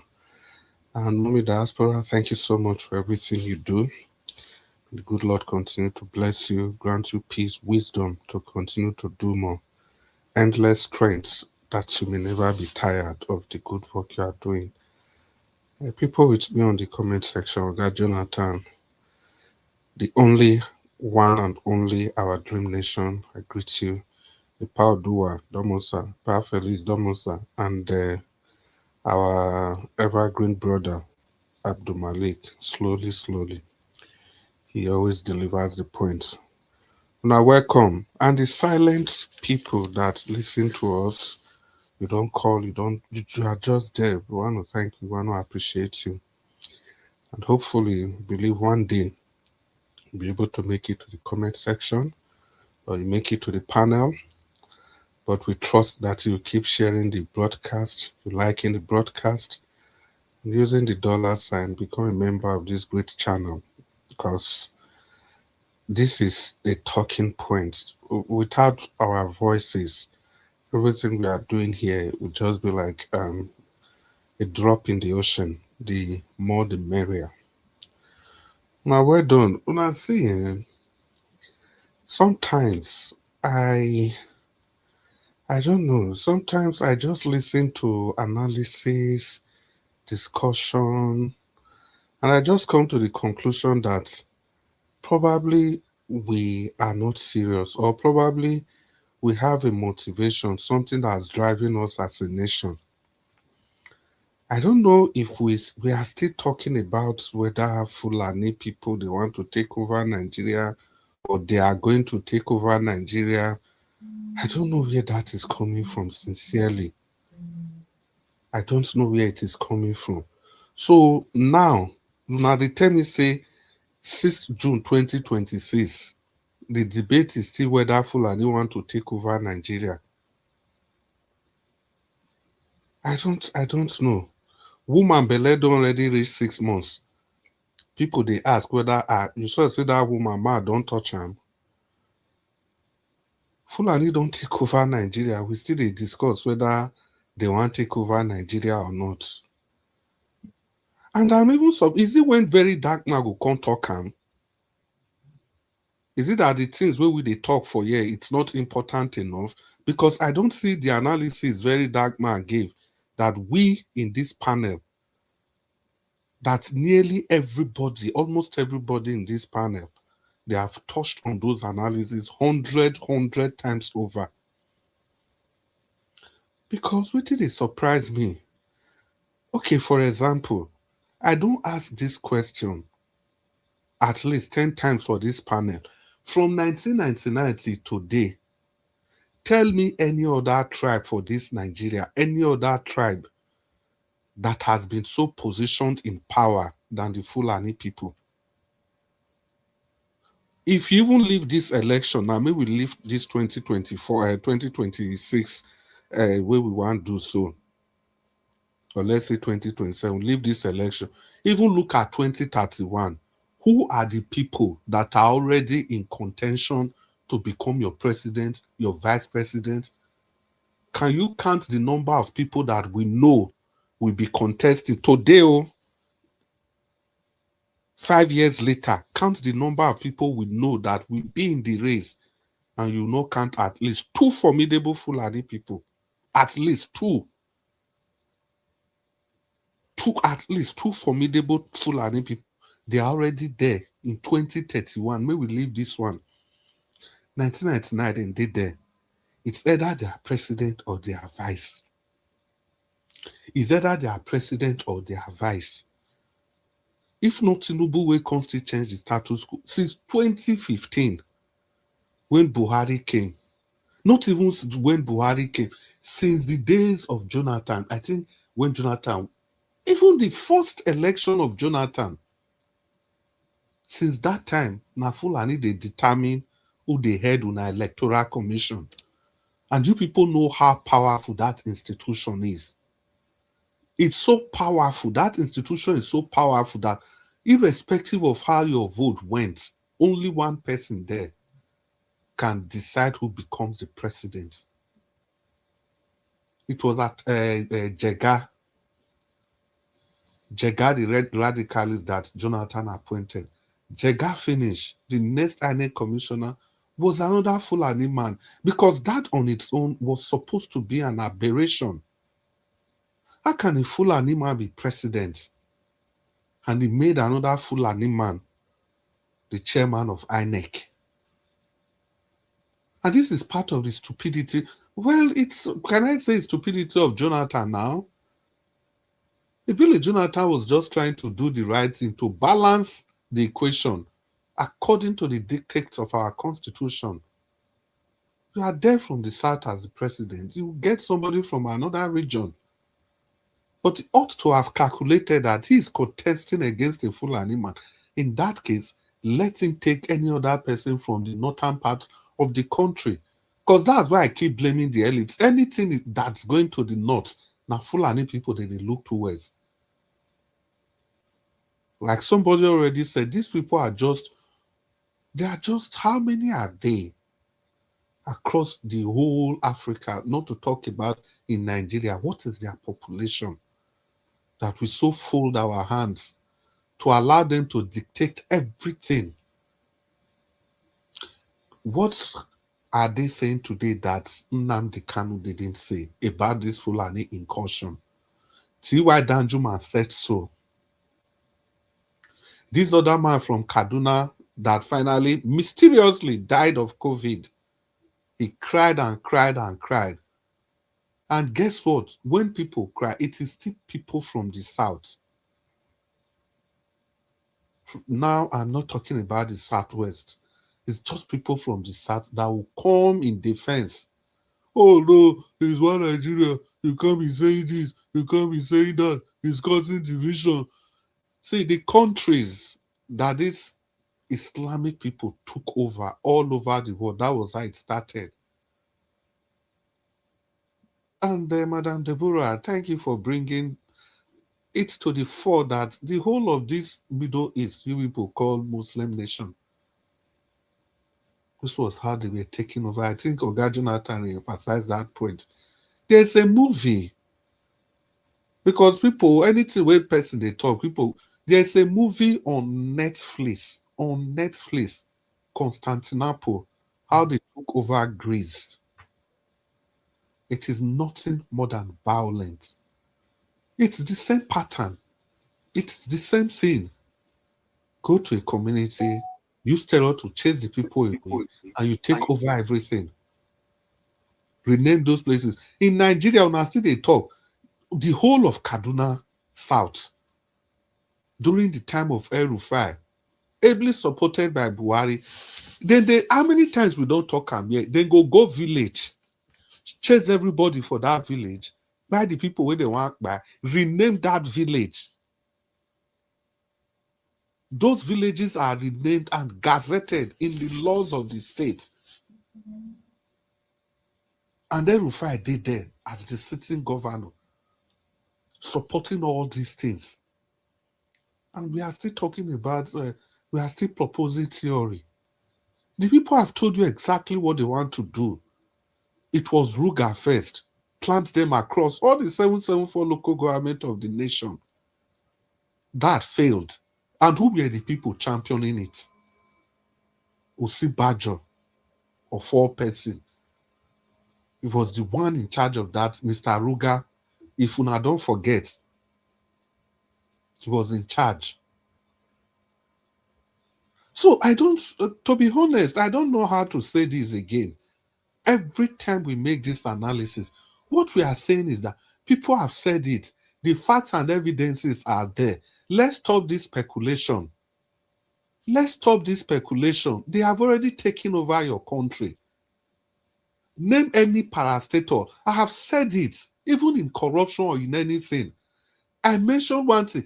I want to ask that question again. I asked the other day, who be the, every day we talk about power, how we don't get power, how we don't get this. Nobody has ever mentioned the people that are the culprits in this power thing. The Mambila, the land where they allocate for that Mambila power plant is bigger than Lagos, like 2 or 3 times. Only one man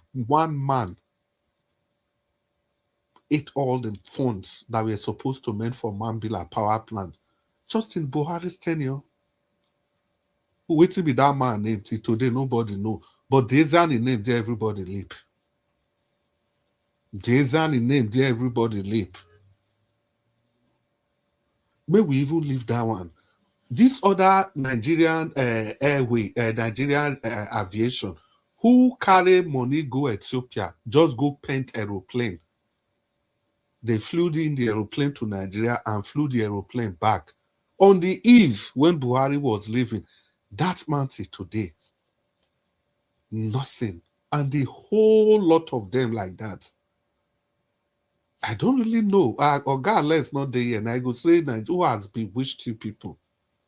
And that was one of the letters Apostle Paul wrote to the Corinthians. Who bewitch us for Nigeria that we cannot? I don't know. Everybody will join. It will be like say not until one important person will come talk him. Whether I because saying get voice or you know get this thing is there on the open. How else do we want to say it again? You by yourself look at now. If look at Dati Ahmed. I don't know they talk that they say they leave Dati Ahmed alone. Dati Ahmed, if not of the Fulani conquest, Dati Ahmed, Mauritania, first generation Mauritania. Go come they talk, say now he give Peter Obi, indigenous of the country. Now he make him popular or in pity for him.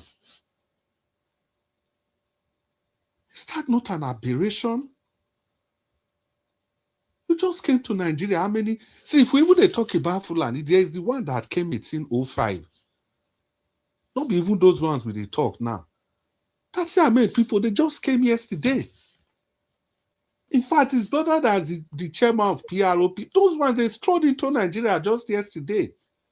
That's how I mean it's just a first generation. Mauritania man.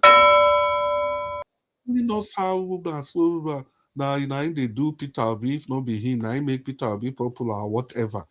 See, I'll round up in 10 seconds. Nigeria, I don't know.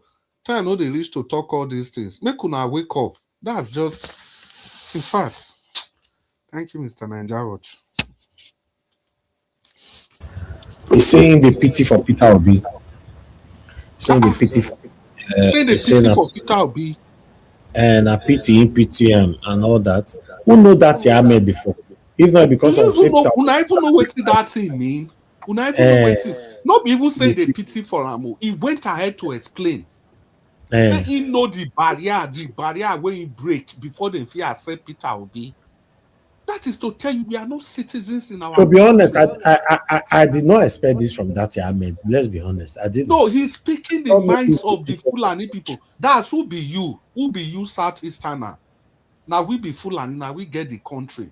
Say he know the barrier. He went as far as mentioning the Sheikh of Borno. Of course, people in Borno. To be honest, may they share this country. May everybody go there. Yeah, that's the thing. Well, now the council they share the country. When I just say now, Peter, if they can talk to Peter, who be you? Who be you? Who be me from those states? If Peter Obi that was what I've said here on several times. If Peter Obi was to be from another part of the country, this kind of man with integrity and everything, if or not the campaign again now. Exactly. If he was to be from, okay, let's even leave that one. Make we ask ourselves this bitter question. This kidnapping going on. Let's even assume, say, now Southeastern people, Naiho people for your state. Now to Nigeria for be. Say we even know, say now some boys from, so say now these people where they do this kidnapping, so now from Southeast, it is established. Say they hold people for your state. My brother Chris, Nigeria for be like this. By now, they for don't go their mama for village, burn down their village. Nigeria for be like this, may we tell ourselves the bitter truth. Even Okay, this let's way hear we from talking. Mr. Odua. Mr. Odua, please talk to us, sir. Good evening to you. Thank you, Mr. Njawash. Good evening and Happy New Year, Christmas in advance. Thank you all. God bless you. Good evening, Baba Jonathan, Prince Alabo, Dr. Mr. Odua, now June now we deal with Christmas and New Year still can do for inside this matter now. Engineer Felix, Director, Baba Christ,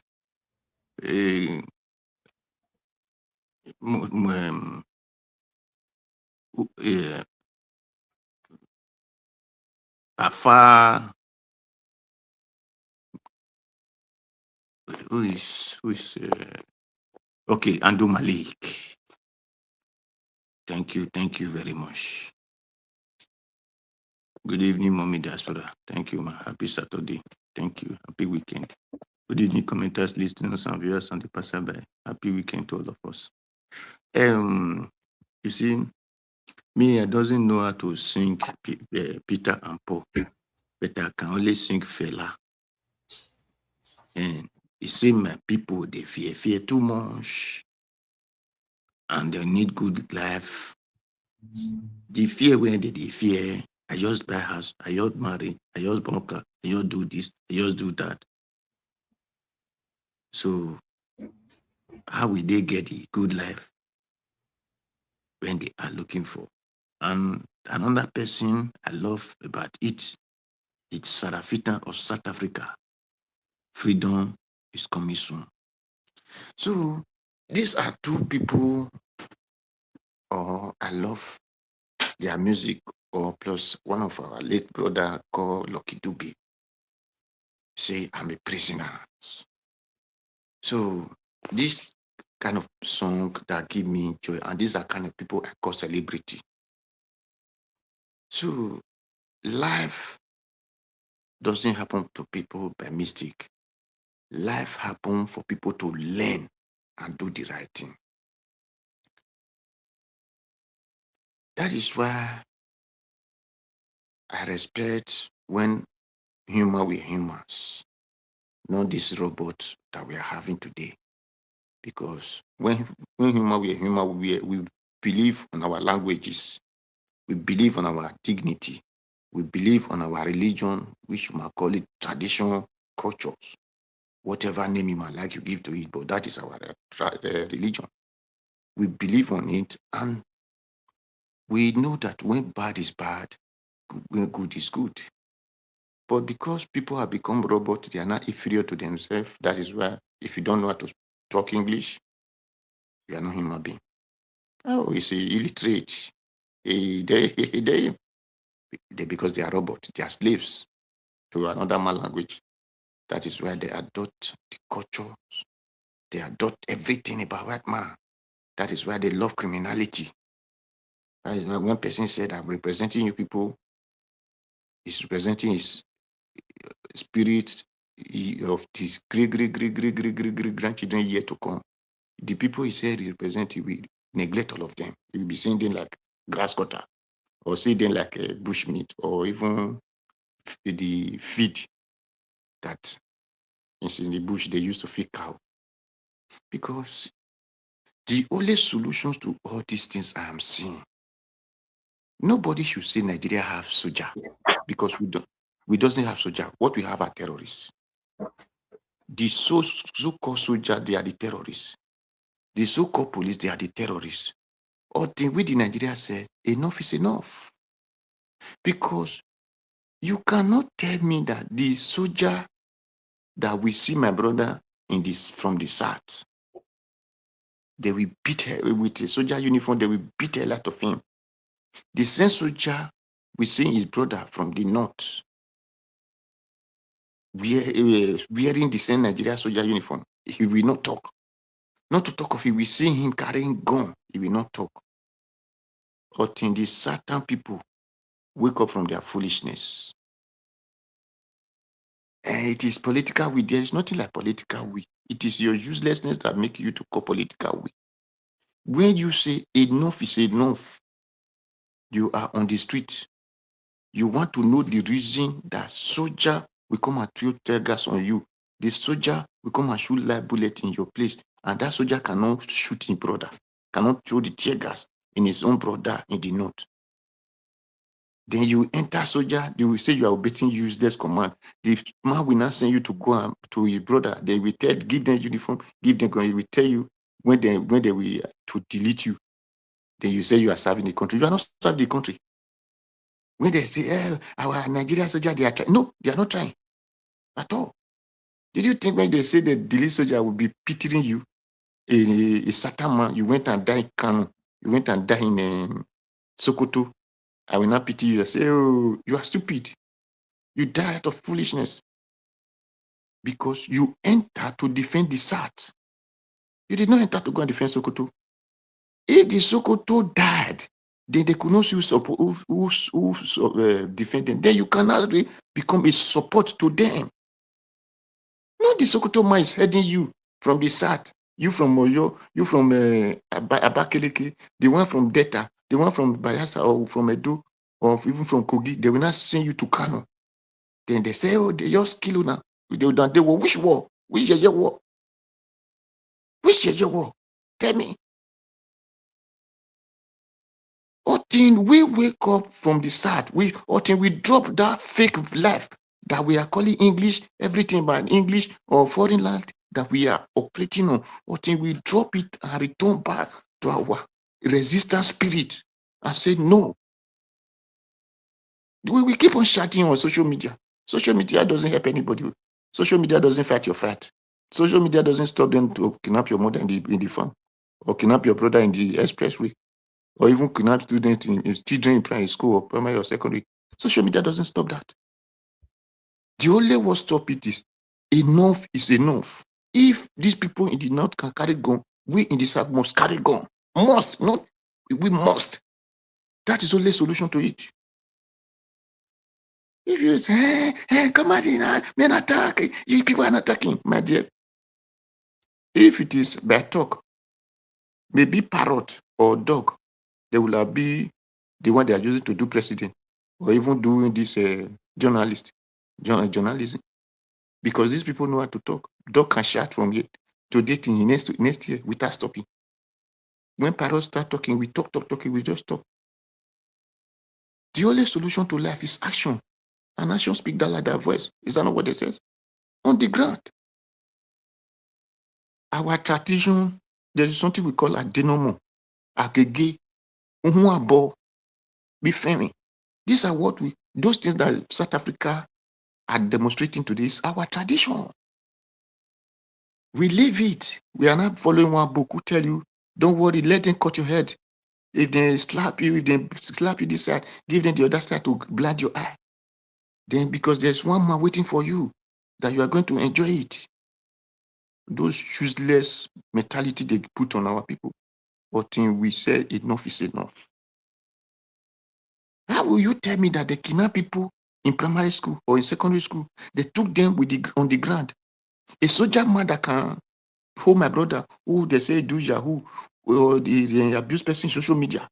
That is a soldier who did not wait for any directive to give them instruction before they go and do that. But where they not do his duty, that they give him uniform, they give him arms, and they pay him.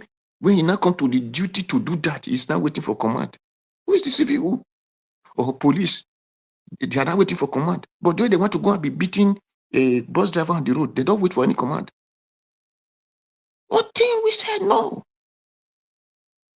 What thing we said no? Nigeria Constitution. Which Nigeria Constitution? Did you make Constitution? Did your father there? Did your mother there? Was you have any relative there that made that Constitution? Did it tally with the law you people operate? No, one man just wake up and write oppression paper and give to you people. The you people are calling Nigeria Constitution. Until we wake up from the useless mentality calling we are educated, we are this, we are that. Until we wake up from that useless mentality, we will keep on crying and nobody will help us. That is what I want everybody to know. Thank you, Mr. Najawash. Thank you very much. All right, Mr. Odowa, thank you, sir. Thank you very much for that submission. Okay, Abdul Malik, talk to us, sir. Good evening to you. Yeah, good evening, Mr. Najawat. Thank you, sir. Good evening, everybody in the panel. Good evening, Nigeria. Tinubu recruit 1,000 forest guys to Oyo State. I said it before last time, and many days back. He assigned almost 1,000 forest guys to go and rescue those abducted students. Is that a joke? Yeah, for me, it's a joke. They are just playing with Nigeria people. Forest guys, they are not well trained. Just like example, 3 days back, right? I'll 2 days back when there was protest in Abuja. Look at Aso Rock. There was how many armored car? So they are full everywhere. Just come up protester that they are not with arms. They are not with arms, right? But you just pack every armored car. How many troop or soldier to guide us all? Machine gun, mounted. Mounted machine gun. Thank you, Mr. Jonathan. Everywhere in Aso Rock. And those protesters, they are not with arms. People that they kidnapped children. And those terrorists, they are with arms. Heavy arms. You sign 1,000 forest guide. Forest guide that they are not well trained. What are they? Forest guide, what the highest arm they will oh, is it not AK-47 will be pop passion. Look at they are joking. They are the cause of the problem. They know what they are doing. They are playing with Nigeria people. Yes, that is what I say. This federal government, they are the terrorists. It is clear. You cannot send you have Navy. There are people that they can go on air. They will use helicopter, tracing those people in the bush, right? You have soldier that they can be on the ground. Okay, why can't you do this? The thing is, it's not even rocket science to do it. It's very clear. All the people, they are using sensors. Why can't you track those people? The nation is supposed to be on fire by now. Everybody should rise up that Tinubu must go. If those people they are not rescued. Today is 19 days, right? Those people, they are still in the bush. But there is nothing. It's just like everywhere is quiet. I even heard that the Remi Tinubu, he went to go and buy car to APC ladies in your state to bribe them or what? You have not bring solution how those people will be released. You went to go and buy car for people there. What type of set of people is this? They don't even care they don't care. They don't care. They just do whatever they like. We don't have government. There is no government in Nigeria. Because I don't see how terrorists we overpower your military or your air force or your force agency. It cannot. It's just because they are incompetent to face them. But because they have plan, they have plan together. They are the one that sponsoring those people. That's why they cannot do anything. Because you cannot tell me, can somebody if they are using sensors. You can track somebody who uses sensors anywhere in the world. Yeah, it's very easy. It's easy. You track people that can pay for betterment of the country, right? Okay, why can't you track those terrorists? The one that they are buying people, you cannot track them. But somebody who is campaigning that people should go and get PVC, you track them easily. That one will not tell you that they are the one that's sponsoring those people. Nigerian people should rise up to nationwide protest that they should give them security. Between one more, you see, they will do it by force. Because they are playing with people intelligent in that country. They think that Nigeria, because they're scared too much. They will arrest waiting. You did not thief, you are not a criminal. What are they going to arrest you for? What crime do you commit? Just like the way they are saying they will arrest BDM. I like him because he posted the day that he's coming. They will arrest him for what? Because he's speaking the truth. Is it not the Jonathan is it not the Tinubu that speaking against Jonathan? Why Jonathan did not arrest him? All those arrests, you people are giving the government upper hand too. Would you stop that? They will arrest you. If you are a thief, they can arrest you. Yeah, that one is different. It's not because you are speaking the truth. They say they will arrest you. How? Nigerian people, you know what to do because these people, they don't mean well for you. Look how many children they have been arrested, how many years. See, look at it today. Those children, they are still there. Nobody know how, when they will come out. When? Nobody know how, when, and when. And the Oyo State, the Ogbomosho, right? Everywhere is quiet now. Whether the students have started school, nobody know. Some of the students. We have a long way to go. Even some of the part of the bloggers in the Southwest. How many of them boldly come out and speak? That is the problem too. Whether they are scary or they are be bought, I don't understand. You cannot see truth and hide it. Those people, they are not mean well for APC. And they can't do more than this. They are still trying to come back to 2027. Okay, what are we going to see then? Thank you very much, Mr. Evans. Abdul Malik, when person listen to your voice, your expression, you can see that you are frustrated. I understand, my brother. Everybody is frustrated because when you are saying the same thing, no change, nothing. These people, it doesn't look like we are even communicating with nobody. In other countries where you and I live, you communicate with your government and they listen to you. You know, in Nigeria, government, it's like government is just on their own. The people are on their own. Bandits were sharing money on TikTok yesterday. Nigerians were putting their account number on the comment section.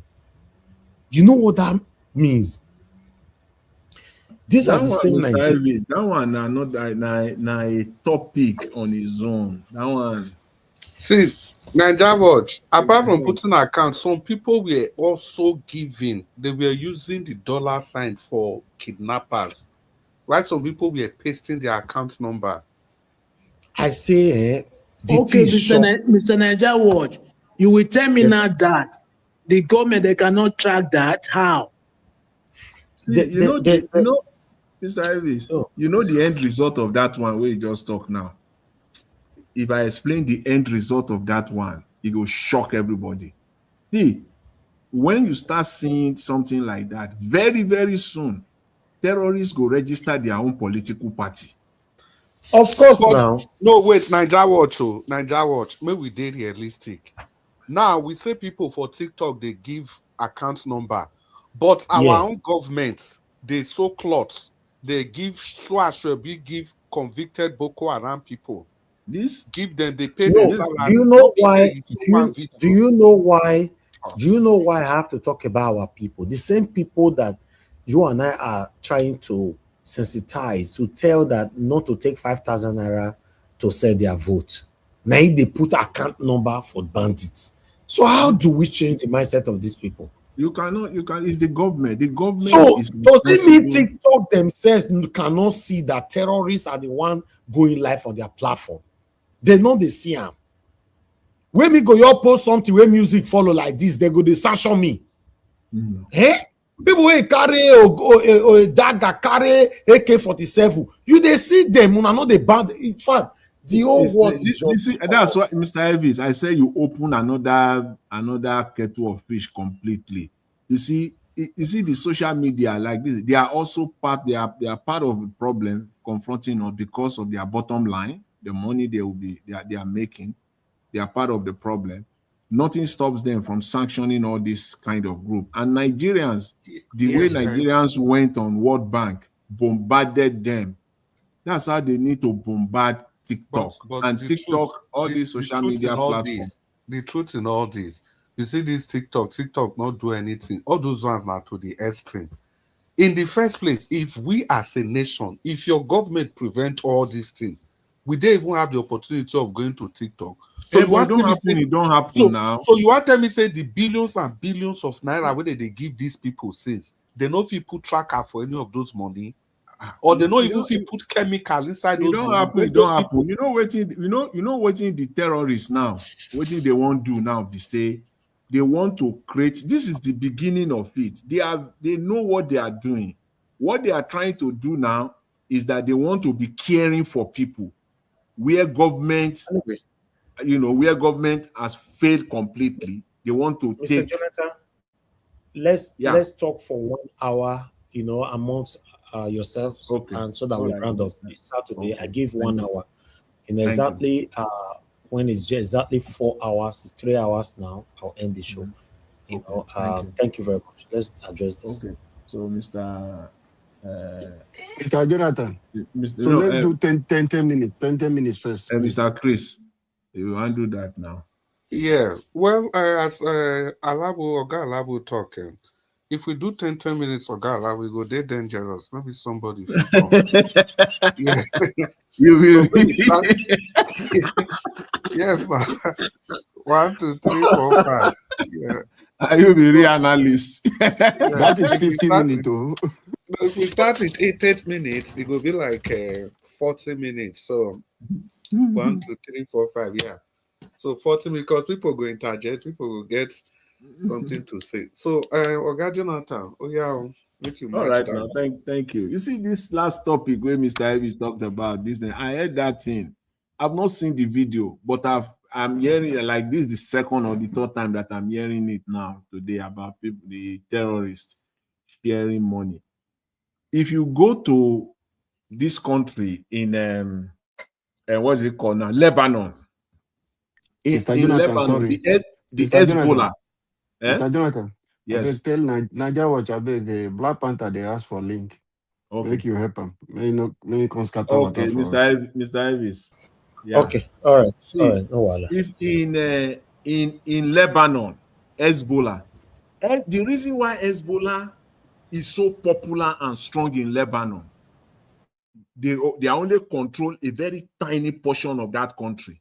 But you know what they are doing? Even the areas where they don't have control, northern Lebanon, Beirut and all their likes, they are paying people what you call social welfare. Terrorists, they pay social welfare. So people's life, people now believe in them. That is what they are bringing it to Nigeria.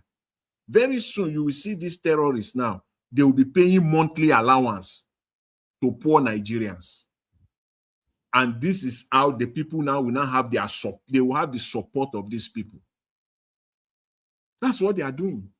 And where do you see this happen?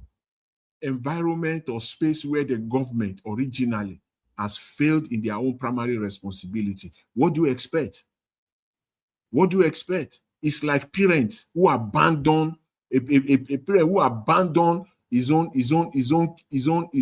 child or children. What do you expect? They will turn to hookups.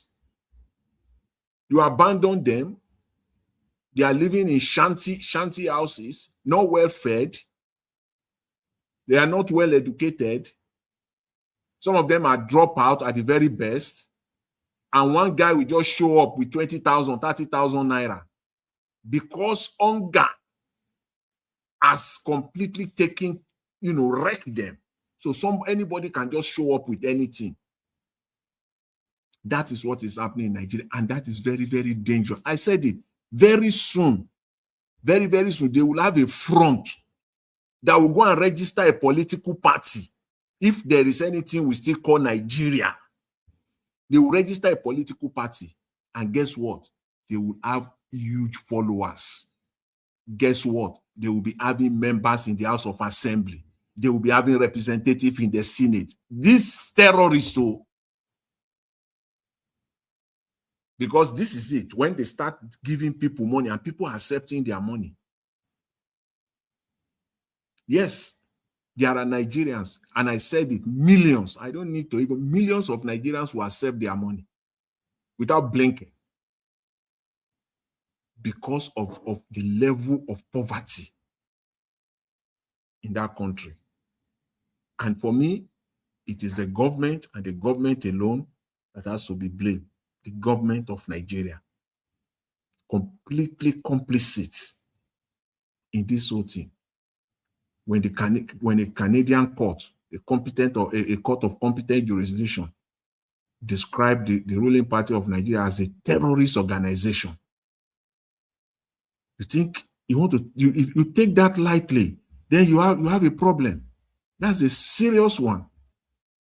It didn't come from maybe any African country.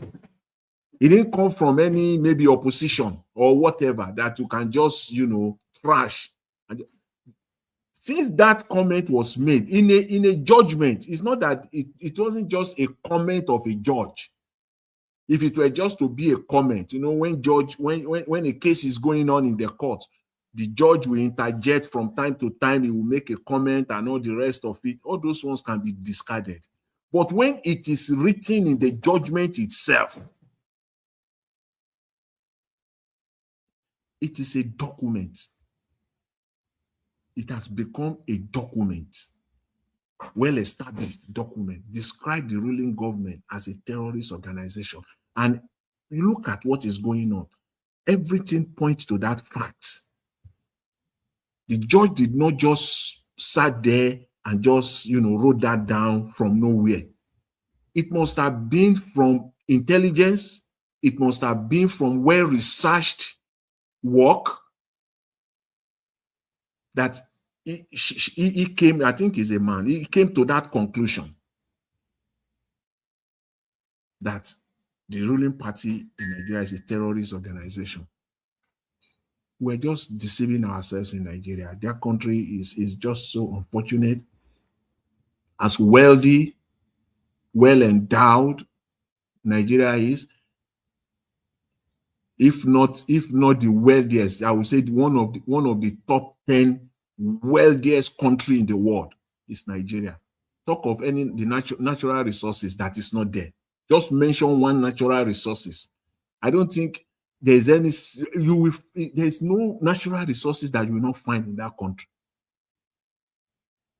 And yet still being controlled by some few selfish individuals. The country is going, as we speak right now, the country is going nowhere. There's no, we can try to be patriotic. We can try to be patriotic, or we want to play that, that patriotism game, that nationalism card. You're just playing that at your own detriment. It's not working. It's not going to work. It's not going to work. You want to, you want to be a good Nigerian. You are just deceiving yourself. As they always say, from where I come from in Nigeria, and I know that many people can allude to it. They say when somebody is telling, when someone is telling a lie, if the person you are telling the lie to does not know that is a lie, you that is telling the lie, you will know that is a lie. So if you are claiming that you want to claim you want to play the patriotism card or the nationalism card, you are lying to yourself, and you know it. You know it, that you are lying to yourself. The fact of the matter, the truth here is that Nigeria is in a big problem. Deep. And there's no shortcut. Unfortunately, there's no shortcut. There's no shortcut to solve Nigerian problem. You need to take the knife and slice the whole thing. There's no patching. There's no patching there that's gotten to that. Somebody said earlier that Tinubu will not go. They don't do that in Nigeria. Yes, Tinubu will not go. He will not resign. People can shout all they like. Tinubu is not going to resign. Literally, people have to enter that also and drag him out. He won't go. And when I say drag him out, it will come in. It could come in various forms. Topmost of them is through election, through the electoral process. He has to be, literally drag him out. Even at that, he will still not go. Tinubu will not go easily. Electorally, he will not go easily. Come 2027. The victory, the margin must be so big enough that the court that they already have in their pockets will not be able to help them. Because they don't have anything, nothing. They don't have anything. All they depend on is rigging. They know that the only way is to rig 2027 election. But let me just end on this note for now. Yes, 30 seconds. Yeah. You see this platform, one thing I enjoy about the Nigeria platform is that, see, as we're talking about Nigeria, talking about 2027, everything that we're hearing now, people are talking, people are now everywhere, people are saying all sorts. We're not on this platform. If you are regular on this platform, you will not hear anything new coming out there that has not been discussed, mentioned, argued upon extensively on this platform in the last 2-3 years. Nothing new. That's why most of these things, they are not, even the argument, people that are talking about Ndati, everything that is said, we have talked about it here. So there is nothing new. But it is better to be late than be delayed. At least, even if we're talking about it, the people are now, we are expanding it now. All good. It is all for good. All for good. But people should know that, we have not relented. We have said it over and over and over again. Thank you. I'll leave it there for now. Appreciate it. Thank you, Oga Jonathan. Thank you very much. Yes, you see, I took that line. There is nothing, any of these, no matter how big that celebrity is, nothing they will say that has not been extensively discussed and dissected here. That is why I've been clamoring that at least His Excellency should come. Come, just 1 minute on this platform, 30 minutes on this platform. We'll put this platform at that national stage that it ought to be. Because if His Excellency comes to this platform, definitely all the national media, the mainstream, they will carry the news. Peter will be discussing with his supporters. He said so and so, just like that.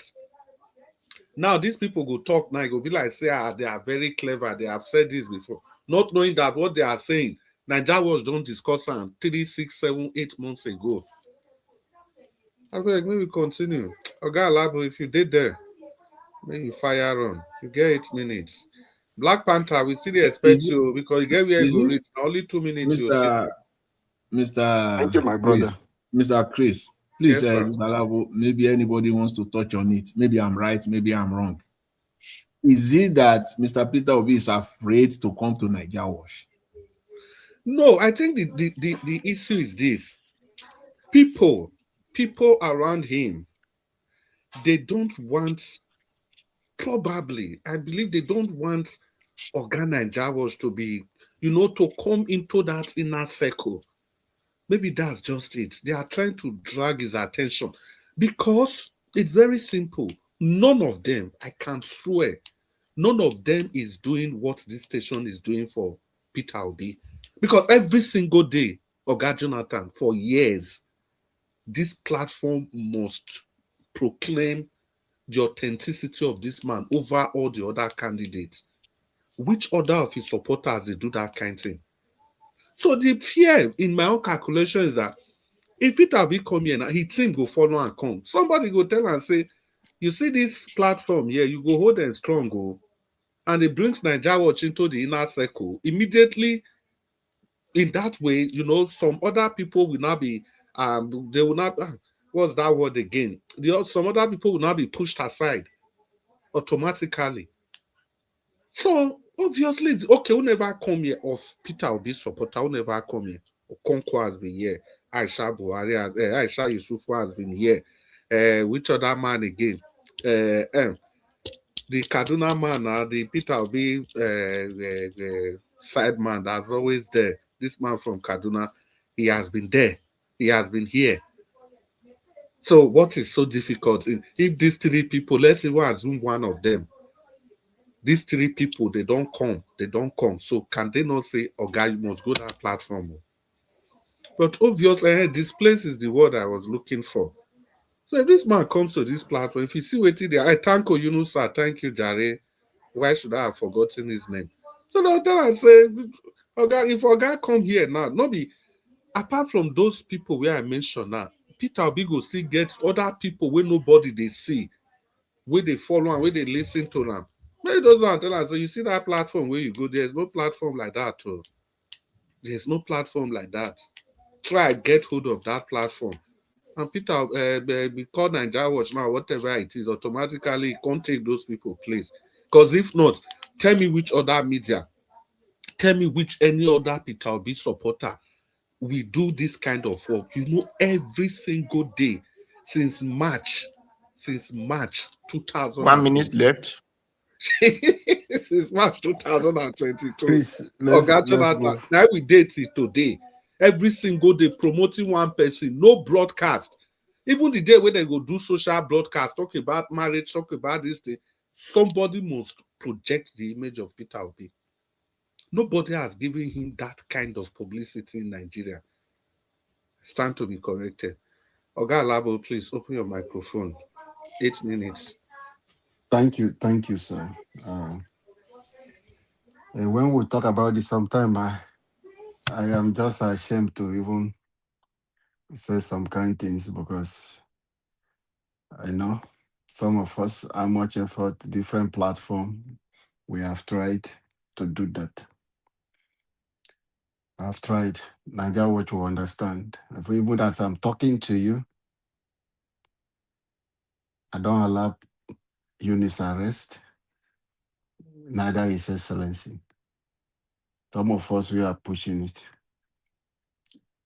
I know how it is, how it was then. Because I thought maybe if UNISA will be here, then it will be easier for him looking at the platform. That was one of the reasons why I drag him when he appeared on the platform. Because I needed him to come here. So when he come and see what is going on about His Excellency, he will be able, will not be able to disclose everything, but I am still making effort. We hope one day His Excellency will understand the importance of Niger Watch Media. And hopefully, let me just say it here, it's because of the primaries, that is what his response is and what is going on. That after now, so I think everything I've died down,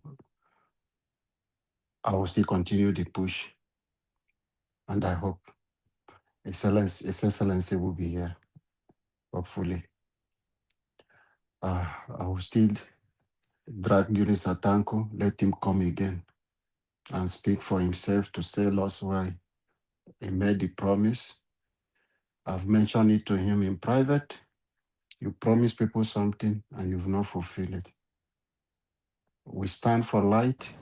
All those are satanic people. He knows what he's doing, Oga Alabo. Say it how it is. They are only Let's for finish. all those satanic people.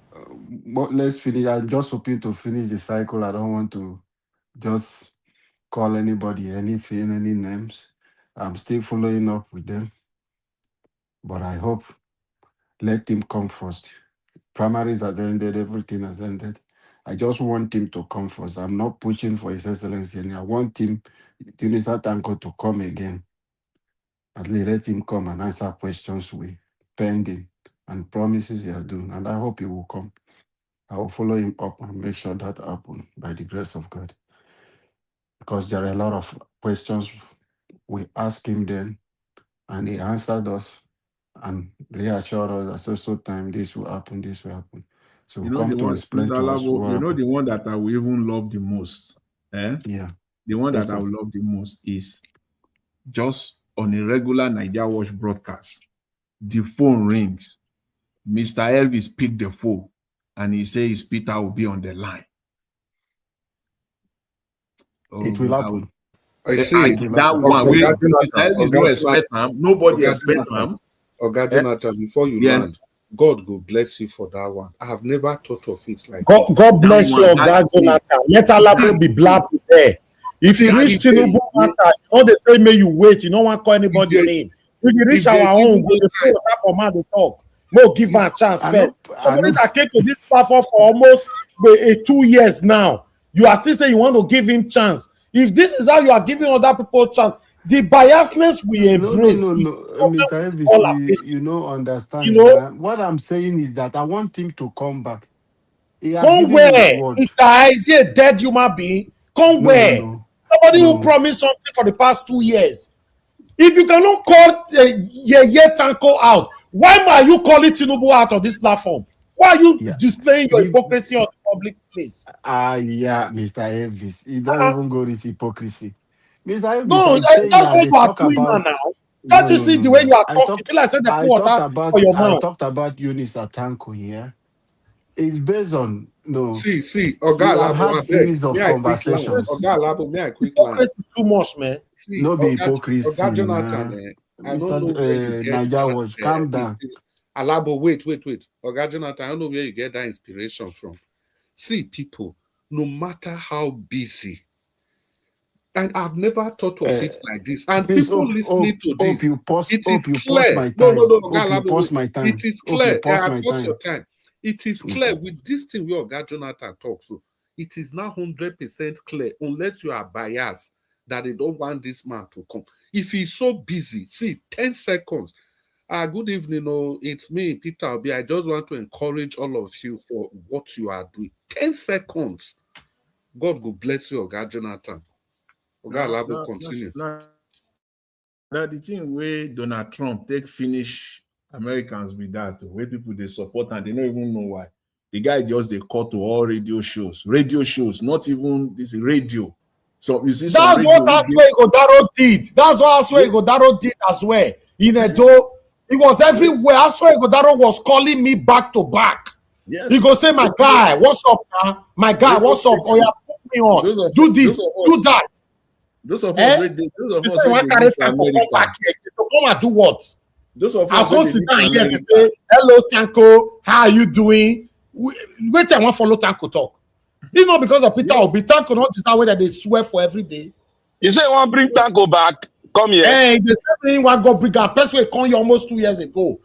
We be here since 2022. You want bring Not up? be 2 years now, Mr. Evans, calm down. Not be 2 When you years. come here, when? Not be 2 Alabo, years, just Mr. close Evans. that topic. Alabo, just close that topic. Talk another thing. Talk another thing. Black Panther, you don't come. Now me come, make they give you link. Oh. I say make you So close the just topic. Talk another thing. now May they me not go. come, make they May they give not you go link. You don't fight come. you. And they You don't protect go you feel. now. You don't go feel And they protect disappointed. you. Mr. Jonathan, if you Chris, I see beg, don't platform allow where me Peter talk Obi they now. go, I still get 6 platform where minutes. Peter Oh, I Obi they beg. go. Hold on, sir, please. I'm talking, please. Don't talk to cover what I'm saying. Inside my minute. Mr. Jonathan, you know the platform where Peter Obi they go and check their platforms. Most of the platform they have 500 followers, 300 followers. The last one Peter Obi was that platform have only 300 subscribers, not even up to 1,000 subscribers. Yes, now. Peter Obi was there. He sit down, gedegbe. They say they don't know us for here. I have Peter Obi direct WhatsApp number. Peter Obi will read message, will jump. I've called him daddy. I've called him everything. I've called him principal. I don't want to reveal everything for him. May not be like so they talk to our enemies. But sometimes person need to speak. Yes. Who is a fool here? If I change my mind tomorrow now the same some of you here that is listening as satanic listeners now, some now go say, this guy not patient enough. He's not patient enough. Even people like Madam Agbonayinma, where she's very, very encouraging. You think I'll be doing what I'm doing here? Peter Obi, in fact, let me focus on Tanko. May not be like the day where Donald Trump called one small radio station, one town in America, where the population for that town they be like 2,000 or 3,000. That's they get one small radio station there. One small radio station, and they get there. Because that community is very small, I think in Pennsylvania also, because that community is very small, the population is very small, and that's the only radio station that they have. Almost everybody, they listen to that show in the morning. When Donald Trump calling, everybody, they listen to him. On election day, that place now red. All of them voted, almost all of them voted for Donald Trump. Make high service people call Peter Obi and go their platform. High service. He go there. I swear Daro was doing the same thing. I have all our chat here. Elvis, what's up now, my guy? Wait till they up now. If I your call like this, go call me back. I miss your call. Elvis. Wait today now. Wait today. He never ever speak English with me one day. Now, Pigeon, when he came here on the panel here, now here wait till he talk with day here. He said, Mr. Elvis, I want to also expose you the way you expose me. You know how many of you now remember that statement we make for here? Because your father when he is talk, leader. wait, now Ghana watch. When he talk and finish, he can't say your papa na in your ga after he talk that statement. Exactly. We remember like yesterday. I can play it now. It's still on my Niger watch. So Peter Obi pretend say no know what they do. As with the event now, you see satanic people now come and they'll say, be patient kill you there. In fact, sometimes because what you are doing and what people are doing and you know you cannot do it, you need to sometimes when they are venting, you just shut up if you don't have better thing to say. Now only small thing Alabo don't talk down. See the way the response of Mr. Jonathan, Oga Chris, and all of them. Till now, since 2022, tell me if you people can tell me one platform that's been echoed more than our platforms 2022 to date. Tell me one. Only I don't say two. They say we are over 200 million. Tell me one. Hypocrisy everywhere. Alabo call Tanko come back. No. I don't feel calling that name now. But they call Tinubu name every day. What's different between Tinubu and Yeye Tanko that came here to make a public promise? Abi don't know what he promised me. Tinubu made promise. Hold on, let me speak, sir, please. Tinubu made promise that he will give us light. If I don't give you light, don't vote for me in second term. By all means possible. That is the exact promise Tanko made here. And you cover him or with garments. Say no, make a child bring him here to do what? Do you think I'm looking for people to interview? Do you know how many barristers SAN that is listening to us here every day? Do you know how many SAN after I end my show that will call me and give credit to some of you on the panel? Just 3 days ago, I don't need, since she was the only one on the panel, Mother Rita was applauded over her submission here by prominent individualisms. What's all that? You see that the five people who want to come and talk for here, Tanko go conquer, consider here they lie, public lie again. He go stay here for 1 hour. Innocent Nigerians will be calling in. He go lie to everybody. These are the people that want to back Peter Obi up when he become a president. It's now we're supposed to open Peter Obi eye, because if Peter the day when he enter now the checkmate time. In case you don't know, maybe that time I go to say I was faking it all this while, because that's what they called me when it comes to Obaseki. I fought heavily for Obaseki second term. I was the first platform that started checkmating Obaseki in the whole Edo state. Many Obaseki people thought I hated him. Checkmating your principal means you hate him. How? Demonstrating my constitutional right, automatically I hate him. And I know many will say, Mona, they remember all this day too, because once that time, by God's grace, God answer our prayer. You go see them go come here and they say, it's Elvis, this why you were just being fake. Give it, I'll be now, make it relax, make it rest. Like somebody came here the other day, said that we should give Okpebolo after 8 months in office, someone will give her time. May will give her time now, we'll give her time. The same satanic people are also saying, Tinubu is only 3 years in office. He's only 3 years in office. Give him time to come for second time to fix what he could not fix. Imagine those statements. That's what Alabo is displaying here now. That I know, make we get, I cannot say such a word about him. Who is he? Who think of better pass for here? Let's be honest now. If not because of Peter Obi, we are respecting everybody that surrounds him. Normally, people that don't deserve, even if they greet you, you answer them. We are respecting everybody. Just because of Peter Obi. Tell me any Peter Obi spokesperson since Peter Obi moved out of PDP that have never been to this platform. Mention one. All of them have been here.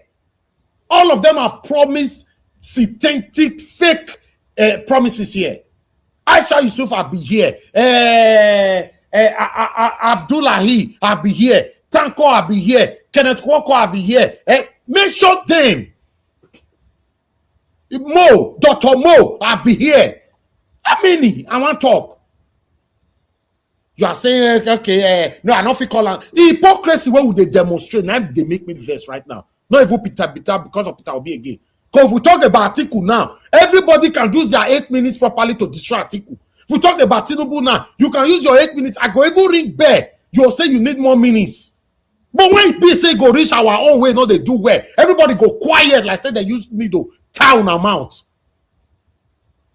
Thank God that Oga CM proved to everybody the other day. He purposely joined this platform the other day to warn Peter Obi that please, the tweet you left, that I disagreed. Now, listen, waiting me, they make me the respect human beings. Now, small thing, small thing. You will lose your respect. If you put water for man when you reach your own, if you reach another person, you'll get vein for your head. I can't respect you. If our own do wrong, including me here, if I'm doing wrong, call me out. There's nothing like that was he has been loyal, he has been with us for a while, he has been doing a lot of job. I go curse you because I'm doing something wrong. You could not call me out. Calling each other out, what is wrong with that? We'll automatically become a stammerer. Who is Tanko? Let's be honest. Peter Obi gave all of their relevance. Once they graduate for their satanic public awareness, they become something else. Look at Kenneth Okoko today and he's forming mini God. All of them will now start forming mini God. People that you will call before, they know to pick your call will now become problem. Although I don't even call them anyway. I'm going to continue with my minis. Thank you. Mr. Elvis, thank you. You are right. Mr. Naija Watch. 6 minutes. Mr. Naija Watch. Malik, hold on, make I finish my 6 minutes. Please wait 1 minute. I want to speak something. I'm here. Yeah, I heard what you said that you have right, Mr. Peter Obi on WhatsApp So if you read your message, we don't reply you, which is not good. And I want to ask something. As you write it, he read your message, did not reply you. Did you call him or speak to him direct? Your kind of question sometimes doesn't make no sense, with all due respect. Somebody will not reply a message, I go pick your call. I don't call Peter Obi more than 100 times. I have everything here on my phone. In fact, for people listening to me now, let me tell you last 3 number of Peter Obi. If I lie, call in and I will pay you £5,000. Let me call the last 3 numbers of Peter Obi right now. You just say with the talk for here. No, You tell if you call and go pick. I you go don't take need pick. to prove to any person. It's okay. No, I go take pick.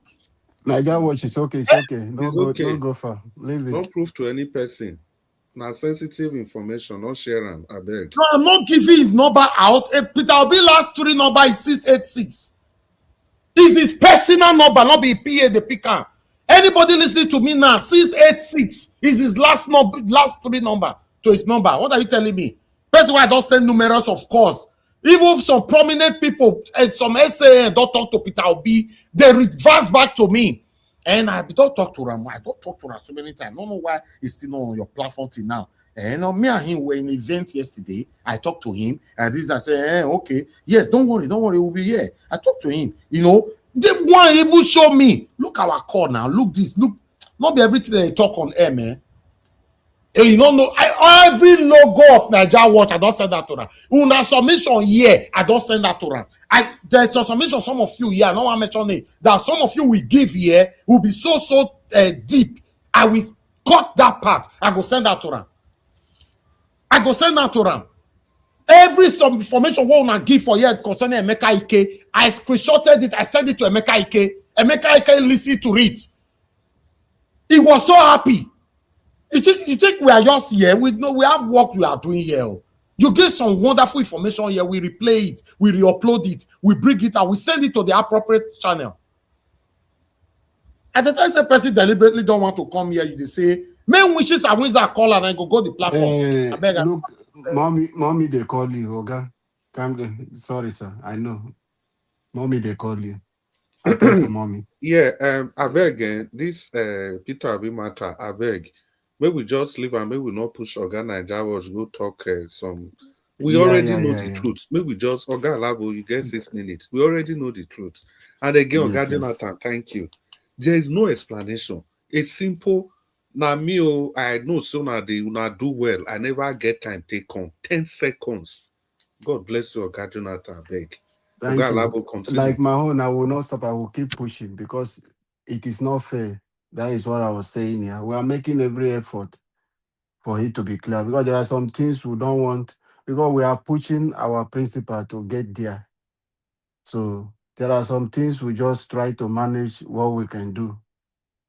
Let him get there. So this platform, we stand for him. We know a lot of battle we are fighting. People will come here to bring false information. I will debunk them.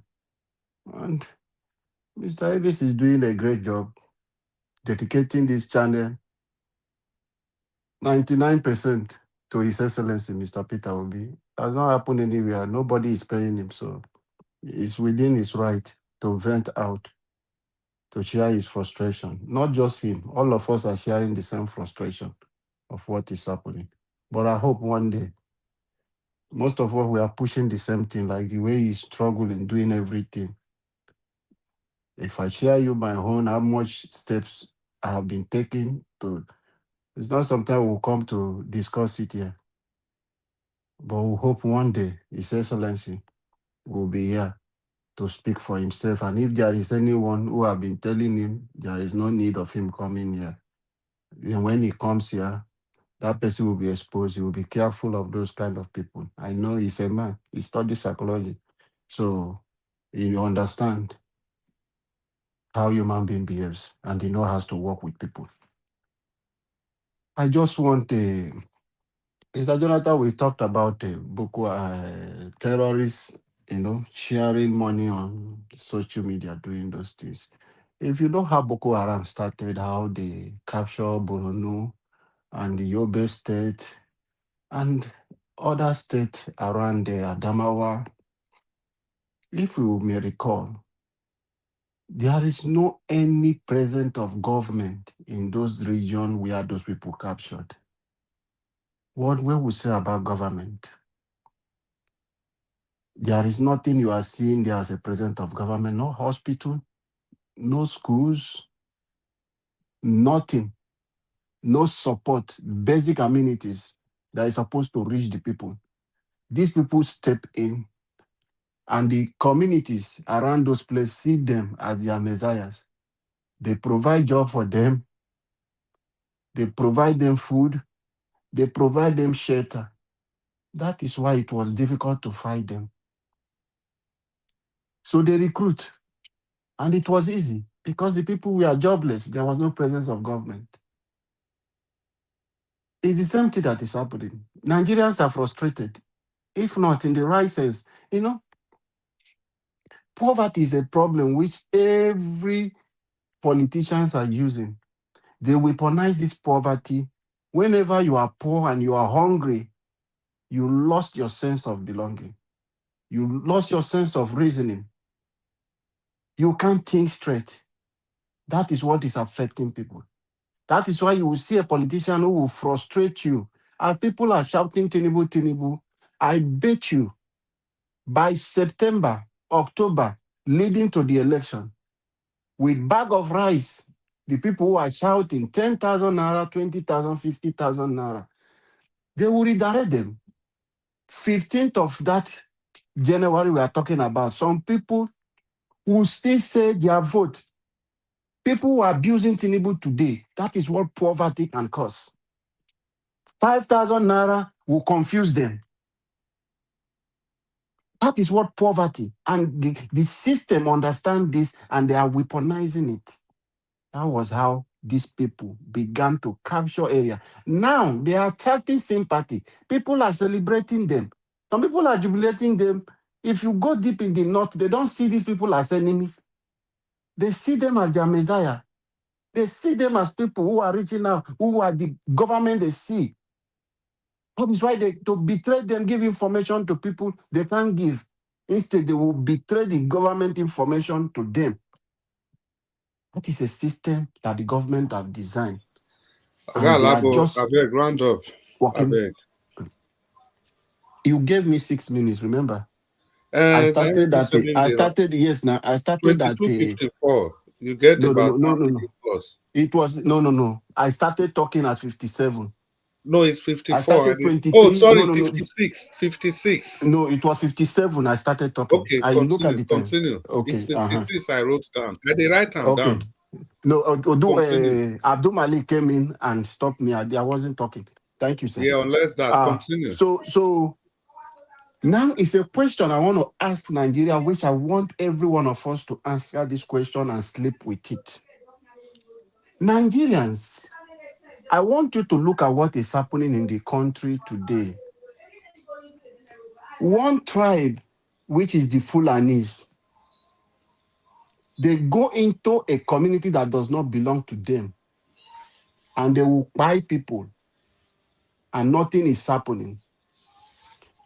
If somebody, this terrorist organization, there is anything from my side, which I'm a job person, they call us militant. That was the name they call us when we were asking for resource control.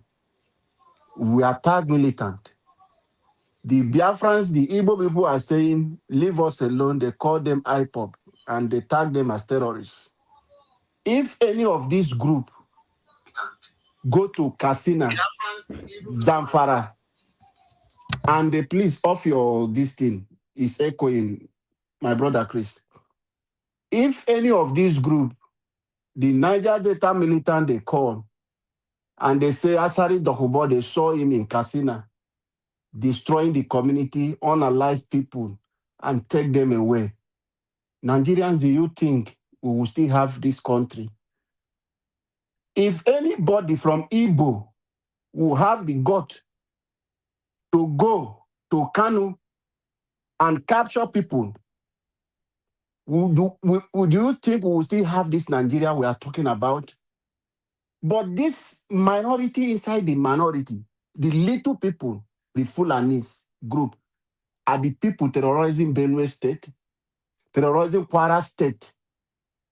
This is the tribe that is terrorizing Nigeria. They will go into community and kill people and take them, adopt them, and they will still be begging them. And today, nothing is happening.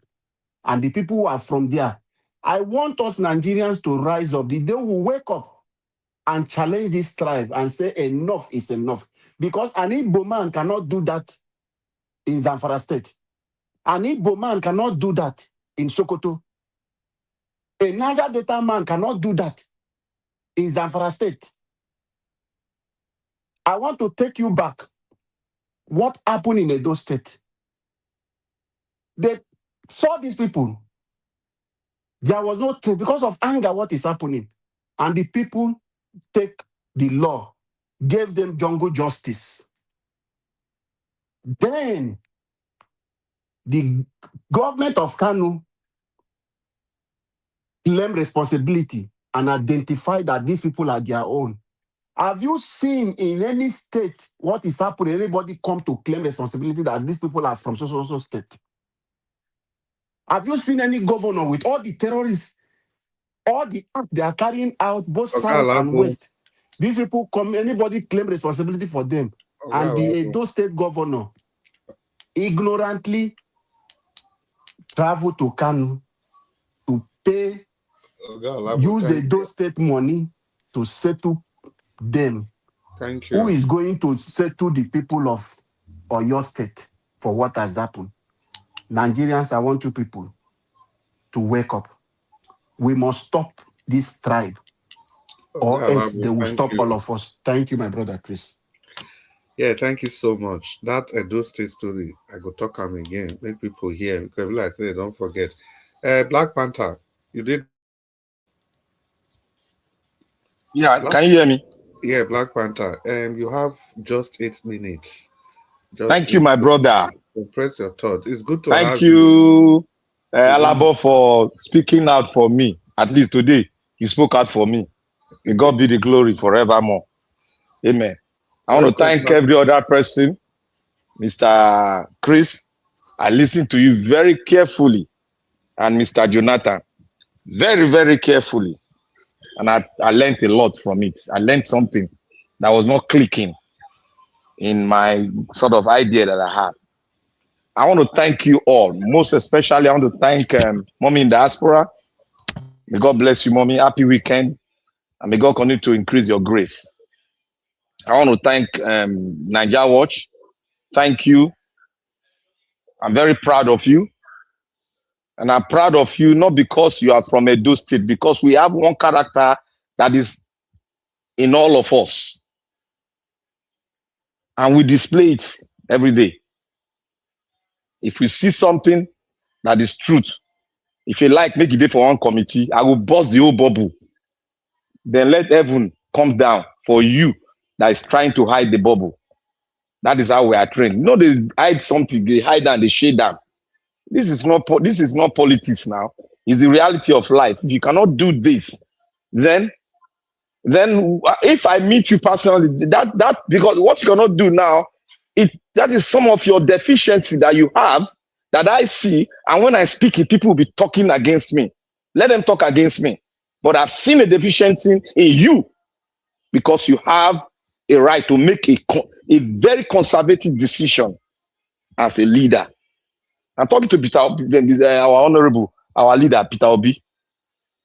You have the conservative decision to make on where to go, despite you have a diary that people give to you by your PA and your personal assistants or your political advisors.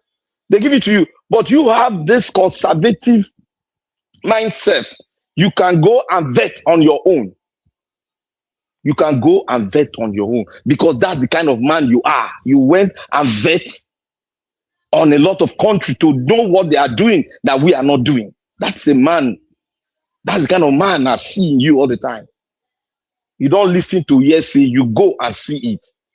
Now, why have you not gone and see what we are doing in Niger Watch and come and say, yes, I have seen it. That is why I came. And not listening to those people that are out there that are pretentious in their character. that are pretentious in their way of doing things, that are not even half humane, I will call them. Half humane. Because if a man see the truth and he hide part of the truth, he is not speaking the truth. You have to be for the truth or be for lies. Simple. There's no two, there's no other way. If I were, look, Alabo, this advice I'm going to give you, and this is what I would have done. Because look, anywhere I go to on this earth and heaven, if I be in a committee, I will press them to do the right thing. And if they are not doing it, I will leave them honorably. Because that's not where I'm supposed to be. Because when you see good thing, you must take the whole committee to focus on good thing. Not just halfway. I can't speak. Who is Tanko that can't speak to Tanko? Tanko that doesn't have any plan. The person that doesn't have plan, that have ambition in contesting, that are using a platform to do that. Is it the creator of obedient movement? When I was doing one man rally against him, you thought I was joking. If I were to be a leader, not appointed, but I got it by my own affiliation and by my own standing, I would have talked to Peter Obi closely. And if he doesn't come, I will tell him I would render my resignation.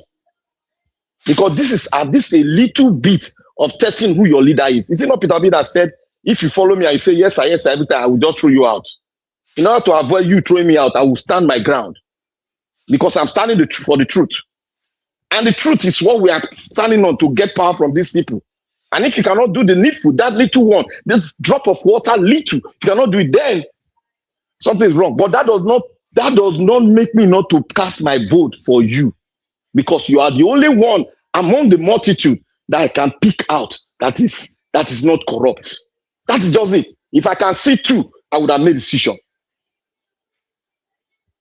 I know you will hear this, but I beg of you, not for people to take this little slack. I know everybody's not perfect, but this little slack you have, I call it slack. I want to use American slang. I call it slack that you have. It is the same thing that Donald Trump took advantage of.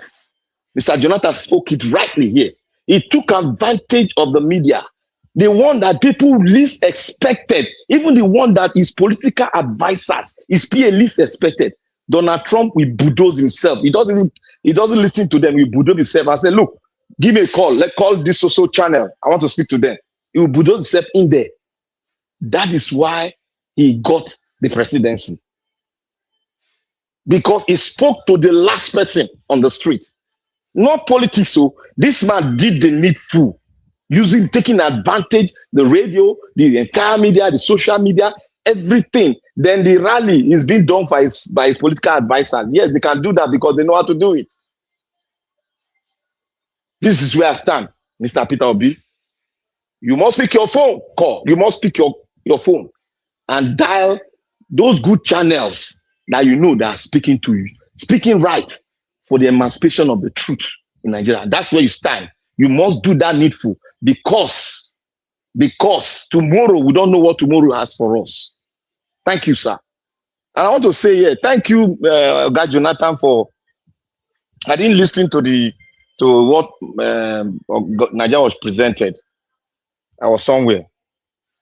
Now, what I listened to was what people were speaking out here, and I grabbed the geopolitics of it. I'm interested in geopolitics because geopolitics is like a school. It's a school. Everybody needs to go into the school. The world is a global place. And geopolitics, to my own and to a lot of things that I've listened to, is going to be introduced in the curriculum of some countries very soon in the academic world, because the world is called the global world. Everything that affected one person will affect on the other person. They use the ideas of what happened in this country to do something in the other country. Now, you see, I want to explain it because what is happening now, we should be very, very careful and let us critically analyze it. You see Hezbollah in this country, Lebanon. They didn't go there. They were invited. Go and read the history. Fact check me. They were invited. When they were invited, they were stable in the northern parts. As the time rolls on, when the government came into power, they now did what this Boko Haram and the rest are doing. They separated themselves. They have arms. They now separated themselves and started doing what? Using that social aspect of it, that the government was not listening to the people, but they took advantage of it and started going into the south, started giving people money. They bought their way through into the south. And when they bought their way through to the south and they got that platform which focused on Israel Street, then they now got the backing of Iran.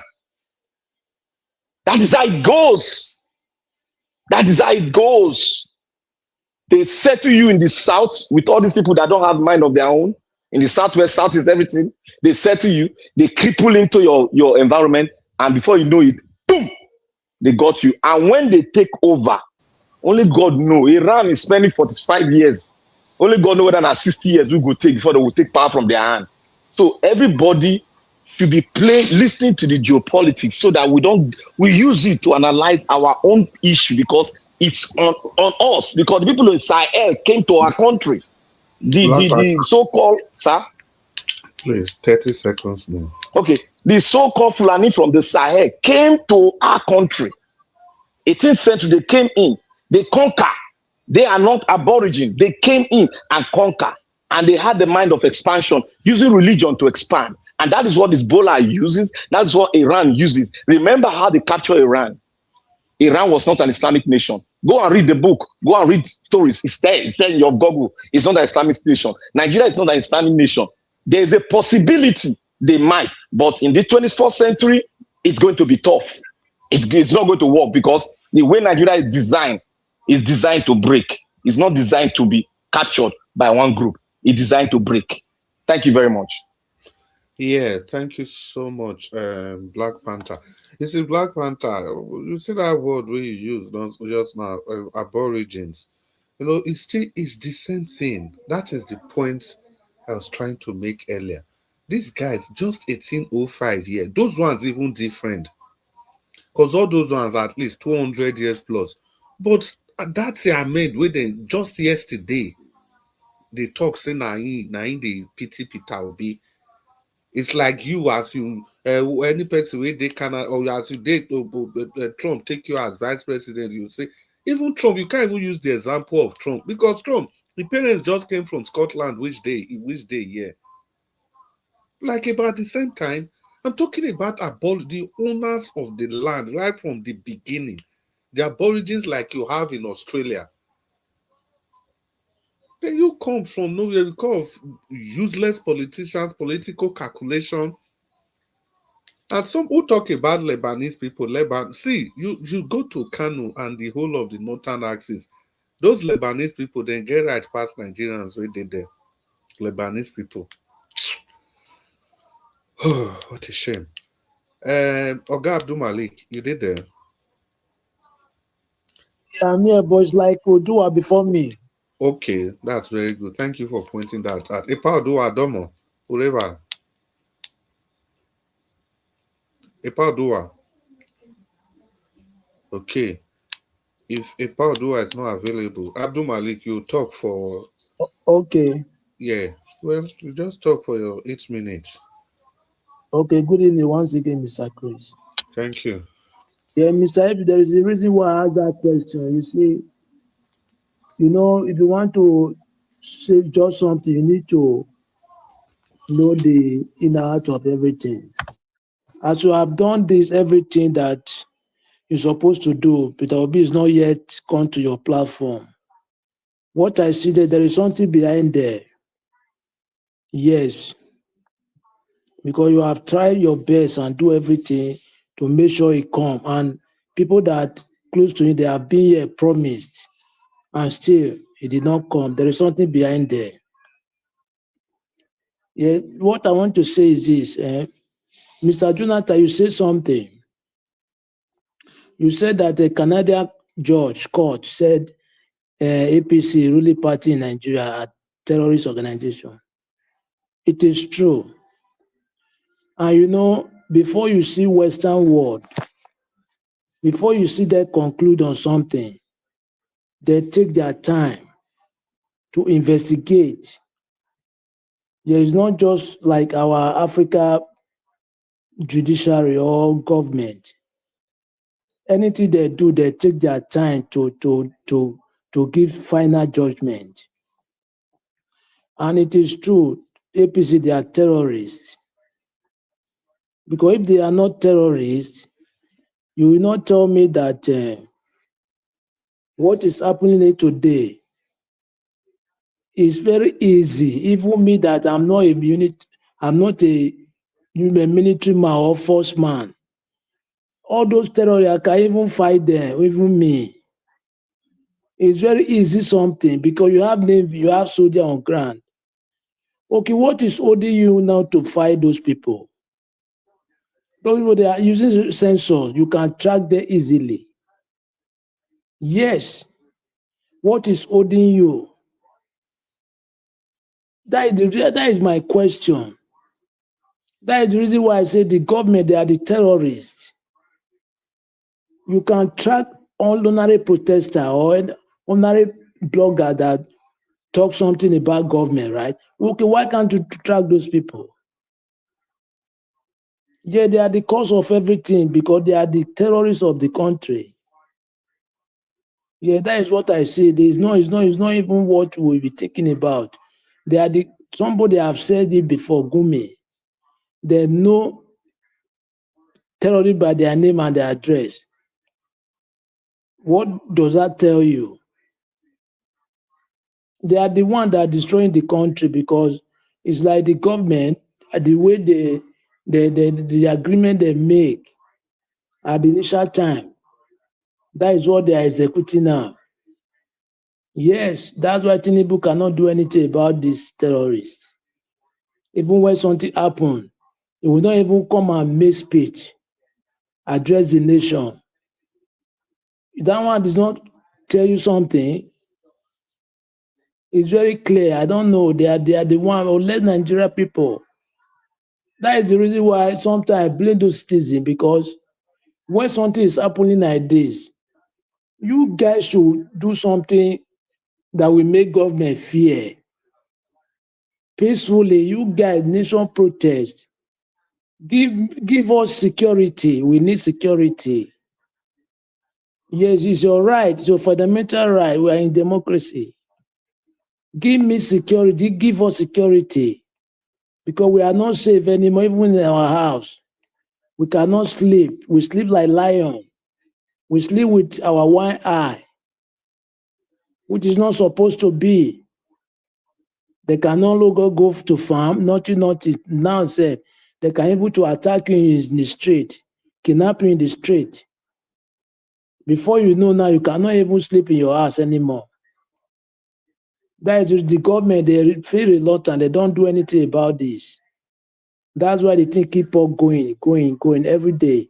It's growing every day, it's growing every day. It's growing. It's not that it's reduced, it's growing. Yeah, the cities, they need to come together and do something about this insecurity matter. Without that, the government will not take them serious. Yes, for me, Tinubu, if they come back 2027, that country is now gone, but if they come back again, it's gone forever. He has already gone now, but if they come back again, it's gone forever. What are you going to do? Coming back to do what? We don't need APC anymore. Let's try other party if they can do best. When PDP was there, it was better little. It's very far better than this. When Jonathan was there, Nigeria was first economic in Africa. Yeah, number one country in economy in Africa, right? But today, take a look. How much was $100 there? Dollar to Naira. $100 was 170, 150, 170 Naira. Which is 15K to 17K then. 100 euro is like 20K. That is 100 euro is like yes, 200K, which is 200 naira on 1 euro. But today, look at how euro jumped to almost 100, 1,100. The country is going down every day because of APC. Just 10 years, APC now have taken over, right? When Jonathan left, how many years now? Is it not 11 years? Look at what we are seeing now. The country is damaged. But still, they are owing just to thief money and share the money between themselves. They don't care to establish the money for the people. No school, no hospital, no road. Nothing is working, nothing is functioning. Even through social amenities, citizens cannot get from you. Okay, why are you govern them? Money that you're supposed to use to do those to establish those things. You share the money to the people. Imagine government when governor defect from another party to APC, you give them 250 billion. How? To do what? That is the corruption we are talking about. That 250 billion, do you know what that one will do for the economy, for the life of the people? If you are doing well, you will not converse somebody to defect to your party. Yes, you will not convert somebody, they will defect to your party because what you are doing is good.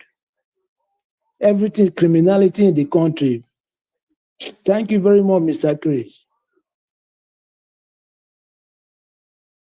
Oga Abdul Malik, I don't ask this question like 2 or 3 years ago.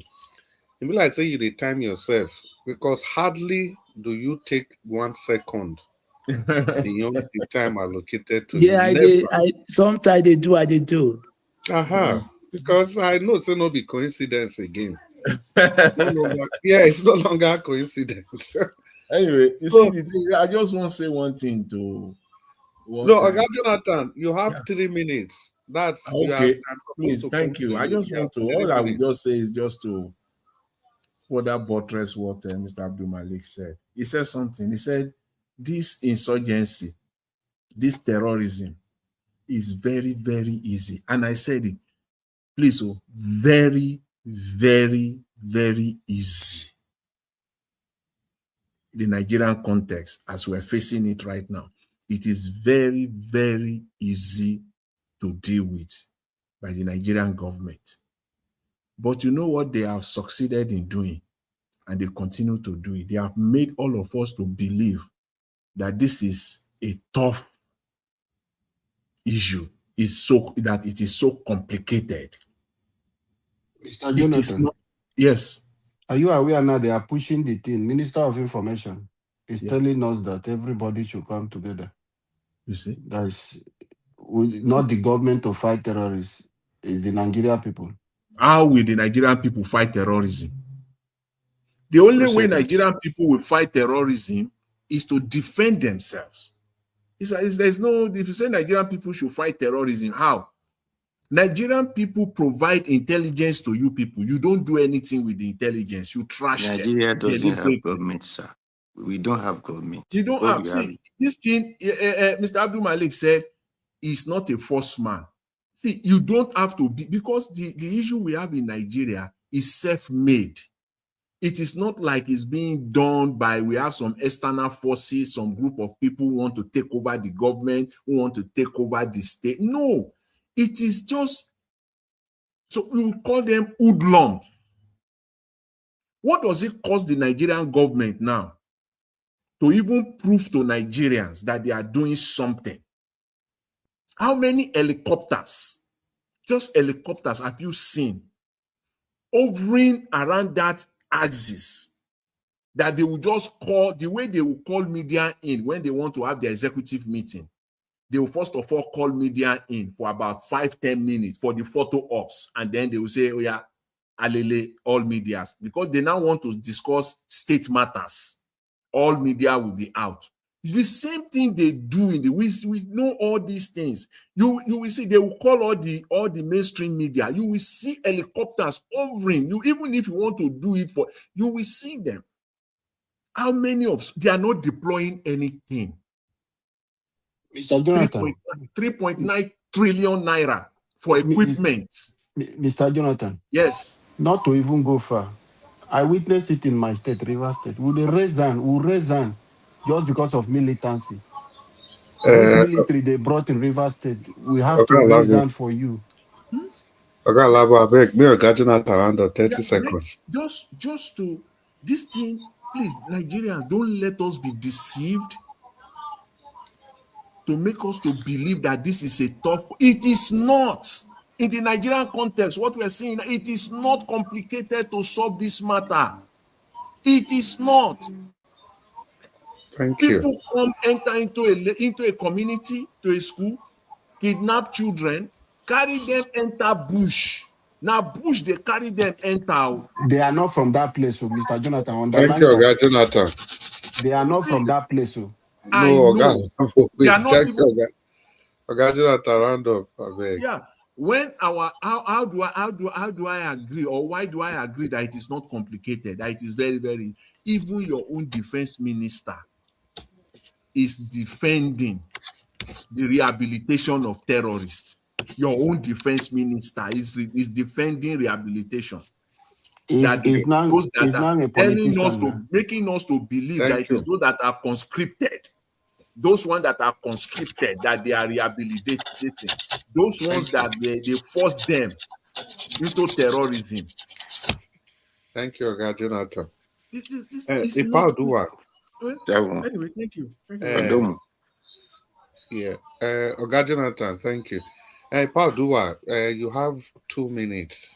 We tried to call you before, so you have 2 minutes to just make your point so that we can call in Oga Nigeria Watch. Okay. Anyway,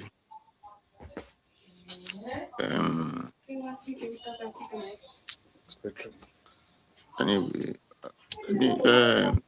the message they sent, are they giving them the 1 billion and the 2 Hilux van? No, they don't give them. They don't give them. They don't pass a bill in the house for your state. Okay, the Sharia law will not be what they are practicing in Oyo. Okay, anyway, so it shows that our people are docile. Because if not, I don't understand the reason that one person will tell me that my house is not telling me where will I put my bed or however I will sleep and face my head. But this is what you get when people call themselves inferior. Because if people they don't value themselves, so nobody will value them.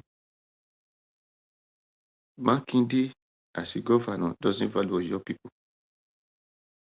So that is why it will open eye for people to come, outsiders to come and take children from his place and be giving conditions, the law he will be using his own. Because if you value your people, you will be ready that anything that happened to your people will happen to you. Because you don't value them, that is why he doesn't care. That is when you will tell us that you don't have power to control the security. If you don't have power to control the security, then why did you not have your security? The one you have power to control? Because they say you are chief security. So you will open for the one you can chief over. Not the one you cannot chief near, not to talk of chief over. So it pains me that they are using your brothers and sisters playing their kalo for as chess game for their politics, whatever they call political positions. That is just the truth. And I heard that they say one of these children now don't go Taki, don't come. So may so rest in peace. But let all of us wake up. We can come out and resist all these terrorist soldiers we have, terrorist police we have, terrorist presidents and terrorist governor we have. It is we who said enough is enough.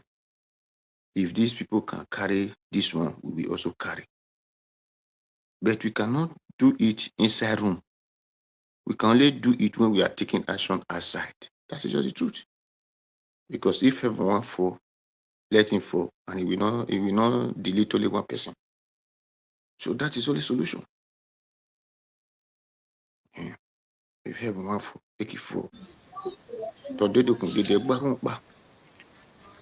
So, but if we begin to shout on Facebook and wait government, who is the government? The same terrorist soldier you are waiting, the same terrorist police, and there we are joking.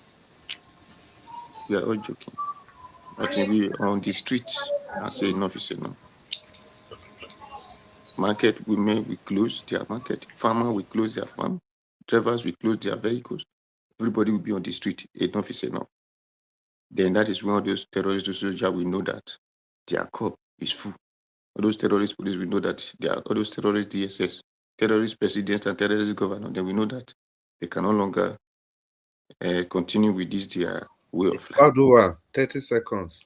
So that is my advice to Nigeria, that to these certain people, and also our people from Middle Belt, because this Middle Belt we're supposed to have 3 states from the south, 3 states from the north.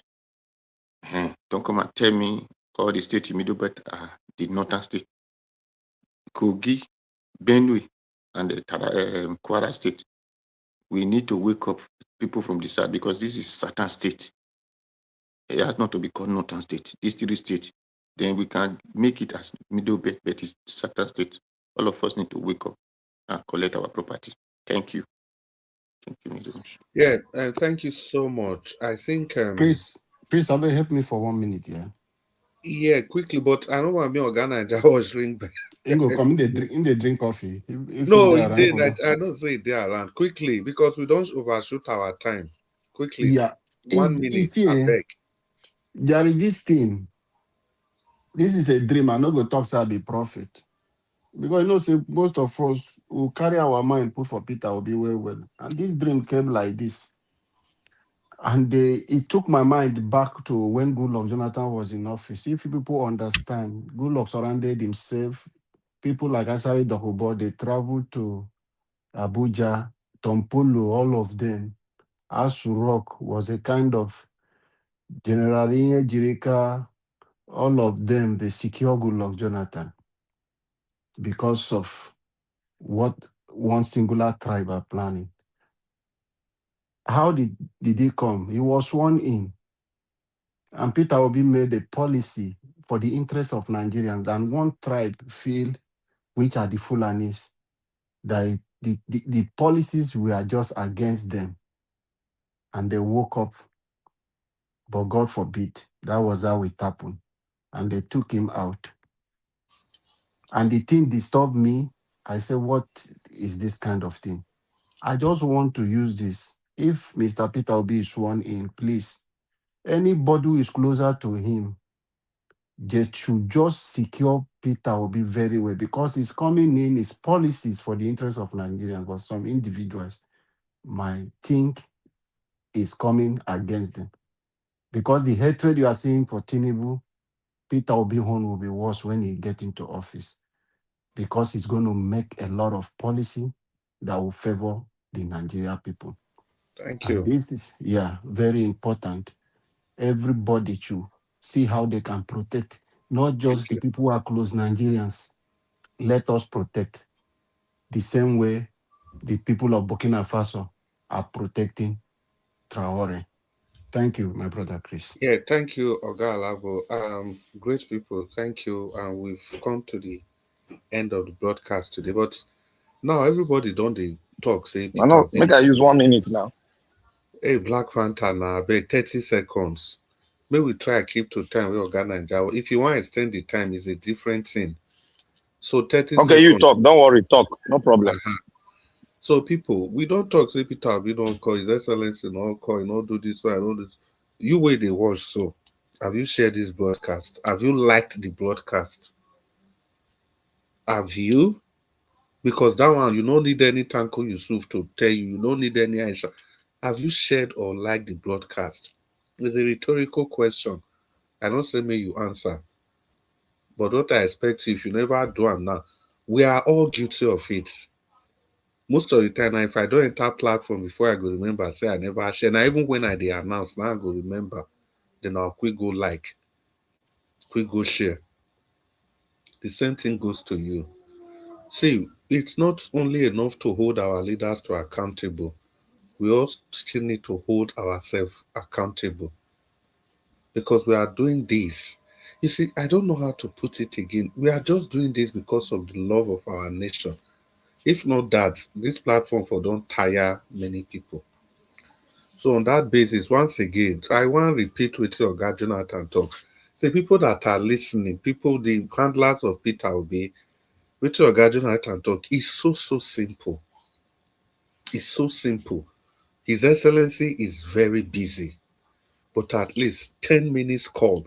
We get specific time we take a come at 7 to 11 to 12, sometimes to 1, every single day. So there is no day you will tell me, say, out of these 4 5 years, you know, go get one of this evening to call in for 10 seconds. You see, that's, I don't know where the Jonathan throw that matter come from, but that is so incriminating. So the handlers, if that's the least you people can do, at least I hear now, but I will come to you now. Now do well for which you now they do. Well, on that basis, I just want to urge all of Chris, us. did you say he said he's so busy? No, I'm just saying, for example, if maybe he's so busy and Ogajon Okay. just suggested that, which just put the whole argument to a final stop. So if after you still they believe, say people are not stopping him, then you are not serious. So people have come to the end of this broadcast today. You see the argument today, the ranting, everything. It's for the benefit of the country, nothing more. And nobody hold grudges here. People don't talk here. 10 past go rise. The following day, everybody continue as one family. So anything you can do to ensure that this nation becomes a better nation for all of us, make we do them. Today again, we're supposed to stop. We don't even use 23 minutes extra. I'll be 27 minutes extra outside of the allocated time. So now, so this thing, they be all these are sacrifices. And all of now for comment section, Madam Peggy Modi, Madam Love Maduka, Uyi Desmond. We see all of you now. We don't feel call name finish. Madam Ahmed Bright, good evening. We see you. Now do well. Promise God's grace for Promise Patrick. All of you now. I greet you now where Michael Oganomaro, Divine Cross. I see you now, Dr. Happy Life. Now good evening, Mommy Diaspora. Mommy the mommy. I Before I beg continue, if you Naija Watch. read that Naija Watch. Michael Gannett that in comment Yeah. about yeah, just Yeah. read them out. I All beg. right. That comment is very important. Okay. So Oga Naija Watch, I want to Thanks. say thank you. And we apologize for crossing the deadline again today. I beg no verse. One I day, beg one before you day. hand over, read that comment now. We'll Read that keep comment, with very important. Oga Naija, I beg you fit display that comment again. Actually, I will Which say I comment? was by Michael Michael Gannett. Ogenemaru. It catch my attention before. I will say I'll read them. What was the comment all about? If I say He said you have done enough. You have done enough. That Peter Obi is lucky. I think something like that is very important. You read that. yeah. See, this platform we are well, Oga Oh, Naija was like I said, sorry, 27 minutes extra, but tomorrow maybe we'll do better. Domo sir, thank you. okay, that one there, right? Yeah. Okay. So, Oga Naija, thank you, Domo sir. Kwesi. Thank you, Mr. Chris. Okay, I appreciate every one of you. Thank you very much for your time with us this evening. We've come to the end of the broadcast. Thank you, Mr. Jonathan, our Dream Nation, Abdul Malik, Mr. Oduwa, Oga Chris, Black Panther. Thank you, my people. And Mother Deborah, thanks for calling in. And I think it was only you that called in today, right? Yes. And thank you very much, Mother Eugenia, for the super chat. And thank Mr. Joseph Oji for the super chat as well. My mother for Mommy Diaspora. Thank you very much, Mommy. I appreciate you. Thanks for that you do. Thank you, Abu Azi. I appreciate you. I not say Abu Aziz. He joined us today, so I not see comments. Thank you very much for all that you do. I appreciate you, Mother Eugenia. Thank you once again. Thank you, Mother Peggy, Mother Stella, Masaredo, Michael, Venemaro, Mr. Johnson Emmanuel, Oyi Desmond, Divine Cross. Thank you very much, Black Panther, and many, many more. I appreciate every one of you. Okay. I wanted to quickly put this here. That outburst just now was not because of Peter Obi, it was because of Mr. Alabo. You people should know me now by this on this platform that when somebody tries to be silent when something wrong is going on within us, it makes me go angry. I can't pretend. So that outburst came in when Mr. Alabo tried to say I don't want to talk to this person, UNICEF, until I want him to come back again and all that. It got me mad because we are not patient when it's someone else, but when it comes to us, we want to be patient and we want a better Nigeria. Just like the people that were sending their account number to terrorists yesterday. These same people will be complaining tomorrow that they are hungry, life is difficult, they are complaining about bad governance and all that. Are you telling me if this kind of people given opportunity to rule, they will not do worse? Obviously, they will do worse. So that's my concern. When it concern our own, it no matter if my mama with the comment section, call her out here. We shouldn't be automatically we become cold, we don't want to talk. You should also know that the same way the people supporting the people that you and I is calling out every day on this platform, they are also cold when they want to talk about the person they love or they like or they are supporting. Why are you blaming them? Because when it comes to our own, automatically we become deaf and dumb. So those people, they can also let you know they can be deaf and dumb as well. You'll be telling them, upon what we are facing, you are still supporting Tinubu. Upon what we are facing, you go say, hey, Tinubu is doing well. And you'll be angry. Not knowing that is what you are also doing. Let's be honest. I'm speaking to everybody right now. That is what triggered my outburst. When something is wrong, speak about it. Our principal left a tweet, everybody talk about it, everybody move on. I thought we were only the one that talk about it here. People were also talking about it on Instagram. People were talking about it on Twitter. Go to Peter Obi's comment section on that particular tweet. That Peter Obi should stay off from how we handle these people that is causing us pains. That's how he is. He said UNICEF have been here before. He promised. It was 3 times I asked him that question. Other people on the platform asked him, oh, you want me to play the video here? You want to go and bring it back for the second time? You will not sit down, get it back. Will not be asking him all over again. UNICEF, isn't it obvious that the people surrounding Peter Obi are all selfish?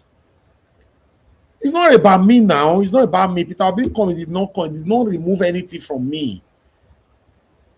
But what about if he become our president tomorrow? All these people that surround him, are you thinking they will do the right thing? Somebody who promised in the public space could not keep to his promise. A nobody. You are not a president. You are not a governor. You are just a common citizen. You could not keep to your promise. Or let's assume you tried, did not work. You could not respond back that I did my best. Oh. Let's hold everybody on their wrongdoing. Call them all out. Let's stop this kind of satanic behavior when it's our own. Let's quiet. And so the people who love Tinubu, they quiet. If not so, leave everybody alone. Let everybody support their own. Because you cannot be hypocritically angry on this platform that people supporting Tinubu or Evo, whatever, you'll be angry. When you reach your own, automatically you become a deaf and dumb. Almost everybody is doing this thing. That is my concern. That thing always make me angry. If now your papa, you are not a deaf and dumb. If now your mama, you are not a deaf and dumb. If now my own father, no, you can speak. You are outspoken. It's wrong.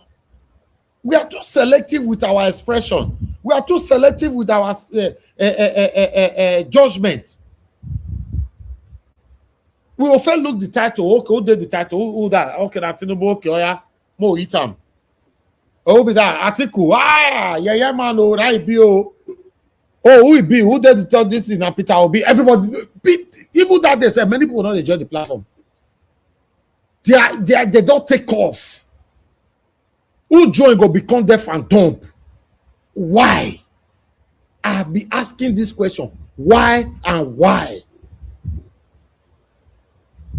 You and I know that Peter Obi have not done anything wrong that you can say in public that will destroy his image.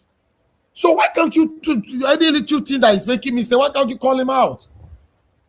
These people that is evil, harboring criminals, terrorists and all that, blah, blah, blah, there are people supporting them. Sometimes, come on, guys. So I want to make it clear. I don't have anything against Alabo, but he's the one that triggered my outburst. I don't mute myself when I heard him say, oh, no. I don't want to go that area. That was his statement. That was his statement. Then I unmuted. I was mad. You don't want to go that area because now your own now. Somebody promised he could not keep to read. But Tinubu promised he could not keep to read. You they join me call him out here. Please, let's end this show and everybody go for a reflection. Go for reflection, man. We can't have a better Nigeria like this. We are too hypocritical with our submission because somebody is close to us. And it's not only Mr. Alabo that is guilty of this. Many people on this platform. Everybody can be vocal when it's somebody else. When it comes to your mama, your papa, automatically we are not deaf and dumb. I don't want to be part of it all. To be honest, I don't want to. I can't be part of it. The day you see say I'm part of it, call me out. I was supporting Very Dark Man the other day. People thought I'm biased. I said, no. On that particular topic, I'm not biased. There were other topics, I called him out. I was protecting Showore on one particular topic. People say I was biased because he's my friend. No, I was not. On the topic where I know is going wrong, I also call him out. Simple. When something is wrong, we should express it. We should be able to talk about it. You can't make a public promise. You can't keep to it. Tinubu made public promise. He could not keep to it. We are calling him out every day. It's even the video I want to play to end this show now. But if now our own and they play that video every day, they don't hit me raw for this platform. Mr. Najawa, you don't do now. You don't finally play this video the other day. It's enough. It's enough now. Those are the same people that love Tinubu is saying. In case you don't know. Everybody get who they love. If not so, allow everybody to love whatever they want to love. If we want to be hypocritical. Nigeria is sinking. We are still having who we are protecting. Somebody who by himself, a whole huge Agrippa adult who confess on a public space, you are protecting him. Wow. I appreciate every one of you, my people. I'll talk to you guys tomorrow. Have a good night, and please press on the like, help us to share. Whichever way, by all means necessary, you must have electricity. and you will not pay for estimated bill anymore. A promise made will be a promise kept.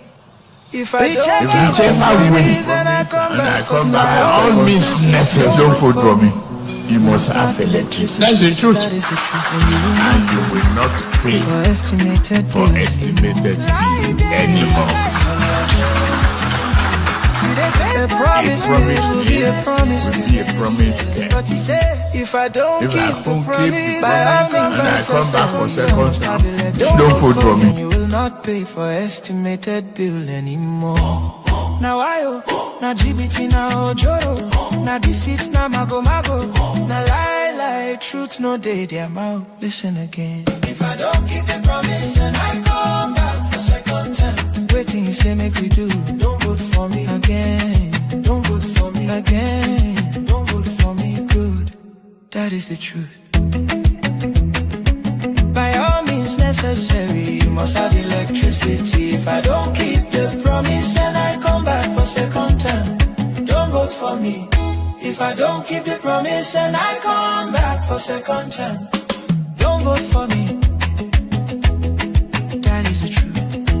Don't vote for me. Don't vote for me. That is the truth. Don't vote for me. Don't vote for me. That is the truth.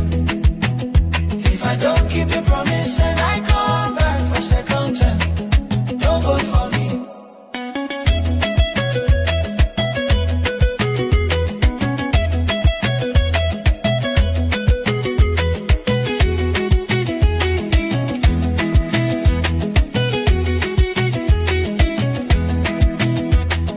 Whichever way. If I don't keep the promise. Whichever way. If I don't keep the promise. Whichever way.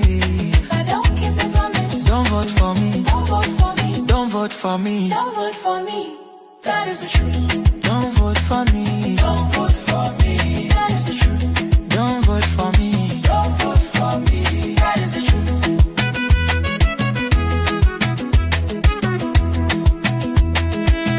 Who says so? Who says so? Who says so? B.A.T. Who says so? Tinubu. Who says so? Why your leader? He fulfill him. No. He keep the promise. Not at all. Waiting he say make we do. Don't vote for me. You go vote him. No way. You go vote him. Nigga. Don't vote for me. Don't vote for me. That is the truth. Don't vote for me. Don't vote for me. Don't vote for me. That is the truth. Don't vote for me. Don't vote for me. Don't vote for me. That is the truth. Don't vote for me. Vote like liar. Out. Vote mago. Out. Vote GBT. Out. Vote wayo. Out. Vote incompetence. Out. Vote boro out. If I don't keep the promise, don't vote for me. Don't vote for me. That is the truth. Don't vote for me. That is the truth.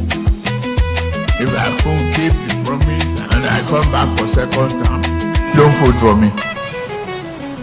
That's the truth.